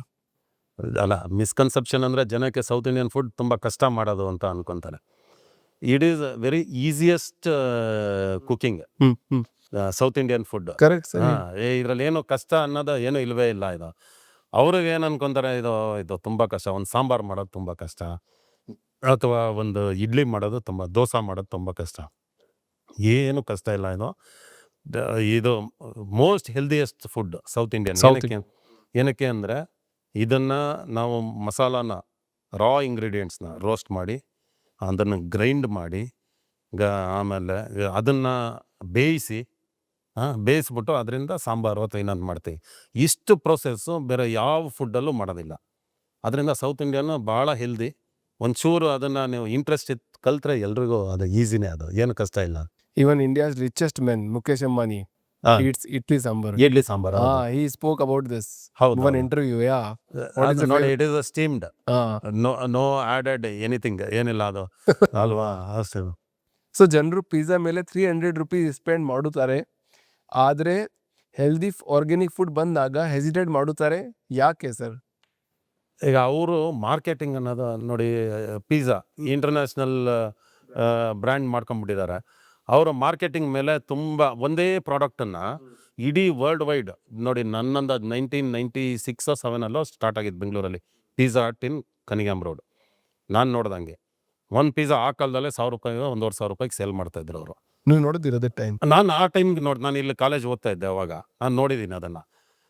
ಜನನ ಯಾವ್ದು ಆವಾಗ ನೋಡಿ, ಅದರಲ್ಲಿ ರುಚಿ ಇಲ್ಲ, ಸಾಲ್ಟ್ ಇಲ್ಲ, ಸ್ಪೈಸಿ ಇಲ್ಲ, ಏನೂ ಇರಲಿಲ್ಲ. ಇವಾಗ ಇಂಡಿಯನೈಸ್ ಆಗಿಬಿಟ್ಟಿದೆ ಪಿಜ್ಜಾ. ಈಗ ಎಲ್ಲ ಇಂಡಿಯನೈಸ್ ಆಗೋಗಿದೆ ಅದು. ಆವಾಗ ಏನೂ ಇರಲಿಲ್ಲ. ಬಟ್ ಅವ್ರು ಯಾವ ಥರ ಮಾರ್ಕೆಟಿಂಗ್ ಮಾಡಿದರು ಅಂದರೆ ಅದನ್ನು they spend on advertisement, marketing. So ಆ ಬ್ರ್ಯಾಂಡ್ ಜನರಲ್ಲಿ ಒಂದು ಉಳ್ಕೊಂಬಿಡುತ್ತೆ ತಲೆಯಲ್ಲಿ. ಅದು ಇದು ಸಣ್ಣ ಮಕ್ಕಳಿಗೂ ಕೂಡ ಅದು ಇಂಟ್ರೆಸ್ಟ್ ಆಗುತ್ತೆ ಆ ಥರ. ಈಗ ಕೆಲವು ಬ್ರ್ಯಾಂಡ್ ನೀವು ಅಲ್ಲಿಗೆ ಹೋದರೆ ಒಂದೇನೋ ಸ್ಮಾಲ್ ಟಾಯ್ ಕೊಡ್ತಾರೆ. ನಮ್ಮ ಮಕ್ಕಳು ಏನಂತಾರೆ, ಇಲ್ಲ ಆ ರೆಸ್ಟೋರೆಂಟಿಗೆ ಹೋಗೋಣ, because of the toy, not to eat anything. Correct ಆ ಟಾಯ್ ಇದ್ದಿದ್ದು ಅಲ್ಲೇ ಇಟ್ಟಿರ್ತಾರೆ, ತಿನ್ನೋದಿಲ್ಲ ಅದನ್ನ. ಅದೇ ನಮ್ಮ ರೆಸ್ಟೋರೆಂಟಿಗೆ ಬಂದರೆ ಸೌತ್ ಇಂಡಿಯನ್ ಆಗಲಿ ನಮ್ಮ Indian food, Indian cuisine full ತಿಂತಾರೆ ಮಕ್ಕಳು. ಬಿಕಾಸ್ ಆಫ್ ಒಂದು ಸ್ಮಾಲ್ 10 ರೂಪಾಯಿ ಟಾಯ್, ಚೈನಾ ಟಾಯ್ಗೋಸ್ಕರ ಮಕ್ಕಳು ಒತ್ತಾಯ ಮಾಡ್ತಾರೆ ಅಂತ ಪೇರೆಂಟ್ಸ್ ಅಂತ ರೆಸ್ಟೋರೆಂಟಿಗೆ ಕರ್ಕೊಂಡು ಹೋಗಿ ಮಕ್ಕಳು ಆ ಫುಡ್ಡನ್ನು ತಿಂದೆ ವಾಪಸ್ ಮನೆಗೆ ಬರ್ತಾರೆ. You also provide toy. It's all marketing. ಇದು definitely we have to do ಅದನ್ನೆಲ್ಲ.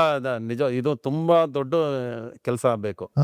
ಏನು ಗೊತ್ತಾ, ಈಗ ನಾನು ಒಂದು ರೆಸ್ಟೋರೆಂಟ್ ಅಥವಾ 5 ರೆಸ್ಟೋರೆಂಟ್ ಇಟ್ಕೊಂಡು ಮಾಡೋದಕ್ಕೂ ಅವರ ಸ್ಕೇಲ್ ಆಫ್ ಈಗ ಬೇರೆಯವರು ದೊಡ್ಡ ಬ್ರ್ಯಾಂಡ್ ಅವ್ರು ಮಾಡೋದಕ್ಕೂ ಭಾಳ ಡಿಫ್ರೆನ್ಸ್. ಎಷ್ಟು ಇನ್ವೆಸ್ಟ್ಮೆಂಟ್ ಆಯ್ತು for restaurant open? Sir, restaurant ಈಗ ನಾನು ಭಾಳ ಚಿಕ್ಕದಾಗಿ ಫಸ್ಟ್ ಸೌತ್ ರುಚಿ ಸ್ಟಾರ್ಟ್ ಮಾಡಿದಾಗ ಒಂದು ಫಾಸ್ಟ್ ಫುಡ್ ಸ್ಟಾರ್ಟ್ ಮಾಡಿದ್ದೆ. ಆವಾಗ ಅಬೌಟ್ ಒಂದು 25 lakhs ಇನ್ವೆಸ್ಟ್ ಮಾಡಿ ನಾನು ಫಸ್ಟ್ ಮಾಡಿದ್ದು, ಫಸ್ಟ್ ಇನ್ವೆಸ್ಟ್ಮೆಂಟು. ಆಮೇಲೆ ಮಾಡ್ತಾ ಈಗ ನನ್ನ ಹತ್ರ ಫೈನ್ ಡೈನ್ ರೆಸ್ಟೋರೆಂಟು ಇದೆ. ಅಬೌಟ್ 1.5 crores ಆವಾಗ ಇನ್ವೆಸ್ಟ್ ಮಾಡಿದ್ದೆ. ಈಗ ಇವತ್ತಿನ ರಿಯಲ್ ಎಸ್ಟೇಟು, ಇವತ್ತಿನ ಇದು ಎಲ್ಲ ನೋಡಿದ್ರೆ ಇನ್ನೂ ಕಾಸ್ಟ್ ಜಾಸ್ತಿ ಆಗ್ತಾನೆ ಹೋಗುತ್ತೆ. ಅದಕ್ಕಿಂತ ನಾನು ಇನ್ವೆಸ್ಟ್ಮೆಂಟ್ಗಿಂತ ನಾನು ಈಗ ಮಾರ್ಕೆಟಿಂಗ್ ಆ್ಯಂಡ್ ಅಡ್ವರ್ಟೈಸ್ಮೆಂಟಿಗೆ ನೀವು ಕೇಳ್ದಂಗೆ ಮಾಡಬೇಕು ಅಂದರೆ ಅದಕ್ಕೆ ನಾವು ಸ್ಕೇಲೆಬಲ್ ಆಗಿರಬೇಕು ಅಲ್ವಾ. ಆ ಥರ ಮಾಡಬೇಕು ಅಂದರೆ ಅದು ಬೇರೆ ರೀತಿನೇ ಯೋಚನೆ ಮಾಡಬೇಕು. ವಾಟ್ ಇಸ್ ದ ದೊಡ್ಡ challenge in restaurant industry? Worker R money? No ಇದರಲ್ಲಿ ವರ್ಕರು ಮನಿ ಏನು ಬರೋದೇ ಇಲ್ಲ. ಇದು biggest challenge is to get a proper location. Location is very important in hotel industry. ನೀವು ಎಷ್ಟೇ ಒಳ್ಳೆ ರೆಸ್ಟೋರೆಂಟ್ ಅದು ಹೋಟೆಲ್ ಇರ್ಬೋದು, ಲೊಕೇಶನ್ ಚೆನ್ನಾಗಿಲ್ಲ ಅಂದರೆ ನಡೆಯೋದಿಲ್ಲ.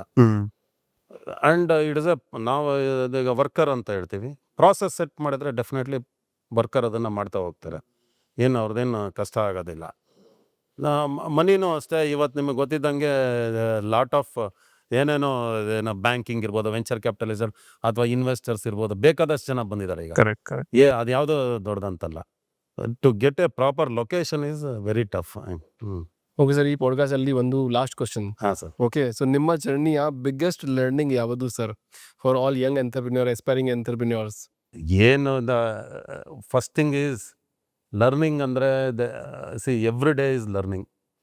Every day is a new learning ಯಾವತ್ತೂ ಕೂಡ. ಇದರಲ್ಲಿ ನಾವು ಇಂಟ್ರೆಸ್ಟ್ ಇರಬೇಕು. ನಾನು ಫಸ್ಟಿಗೆ ಹೇಳಿದೆ, ನಮ್ಮಲ್ಲಿ ಒಂದು ಸಂಕಲ್ಪ ಇರಬೇಕು. ಏನೇ ಕೆಲಸ ಮಾಡ್ತೀವಿ ಅಂದ್ರೆ ಅದರಲ್ಲಿ ನಮಗೊಂದು ಇಂಟ್ರೆಸ್ಟ್ ಇರಬೇಕು. ಆ ಇಂಟ್ರೆಸ್ಟ್ ಇದ್ದರೆ ಯಾವತ್ತೂ ಕೂಡ ಬೋರಿಂಗ್ ಆಗೋದಿಲ್ಲ. ಹೊಸ್ದಾಗಿ ಬರೋರು ಅಷ್ಟೇ, ನಾನು ಇದನ್ನು ಲೈಫ್ ಲಾಂಗ್ ಮಾಡ್ತೀನಿ ಅನ್ನೋದು ಮನಸ್ಸಲ್ಲಿ ಇರಬೇಕು. Success not comes with over night.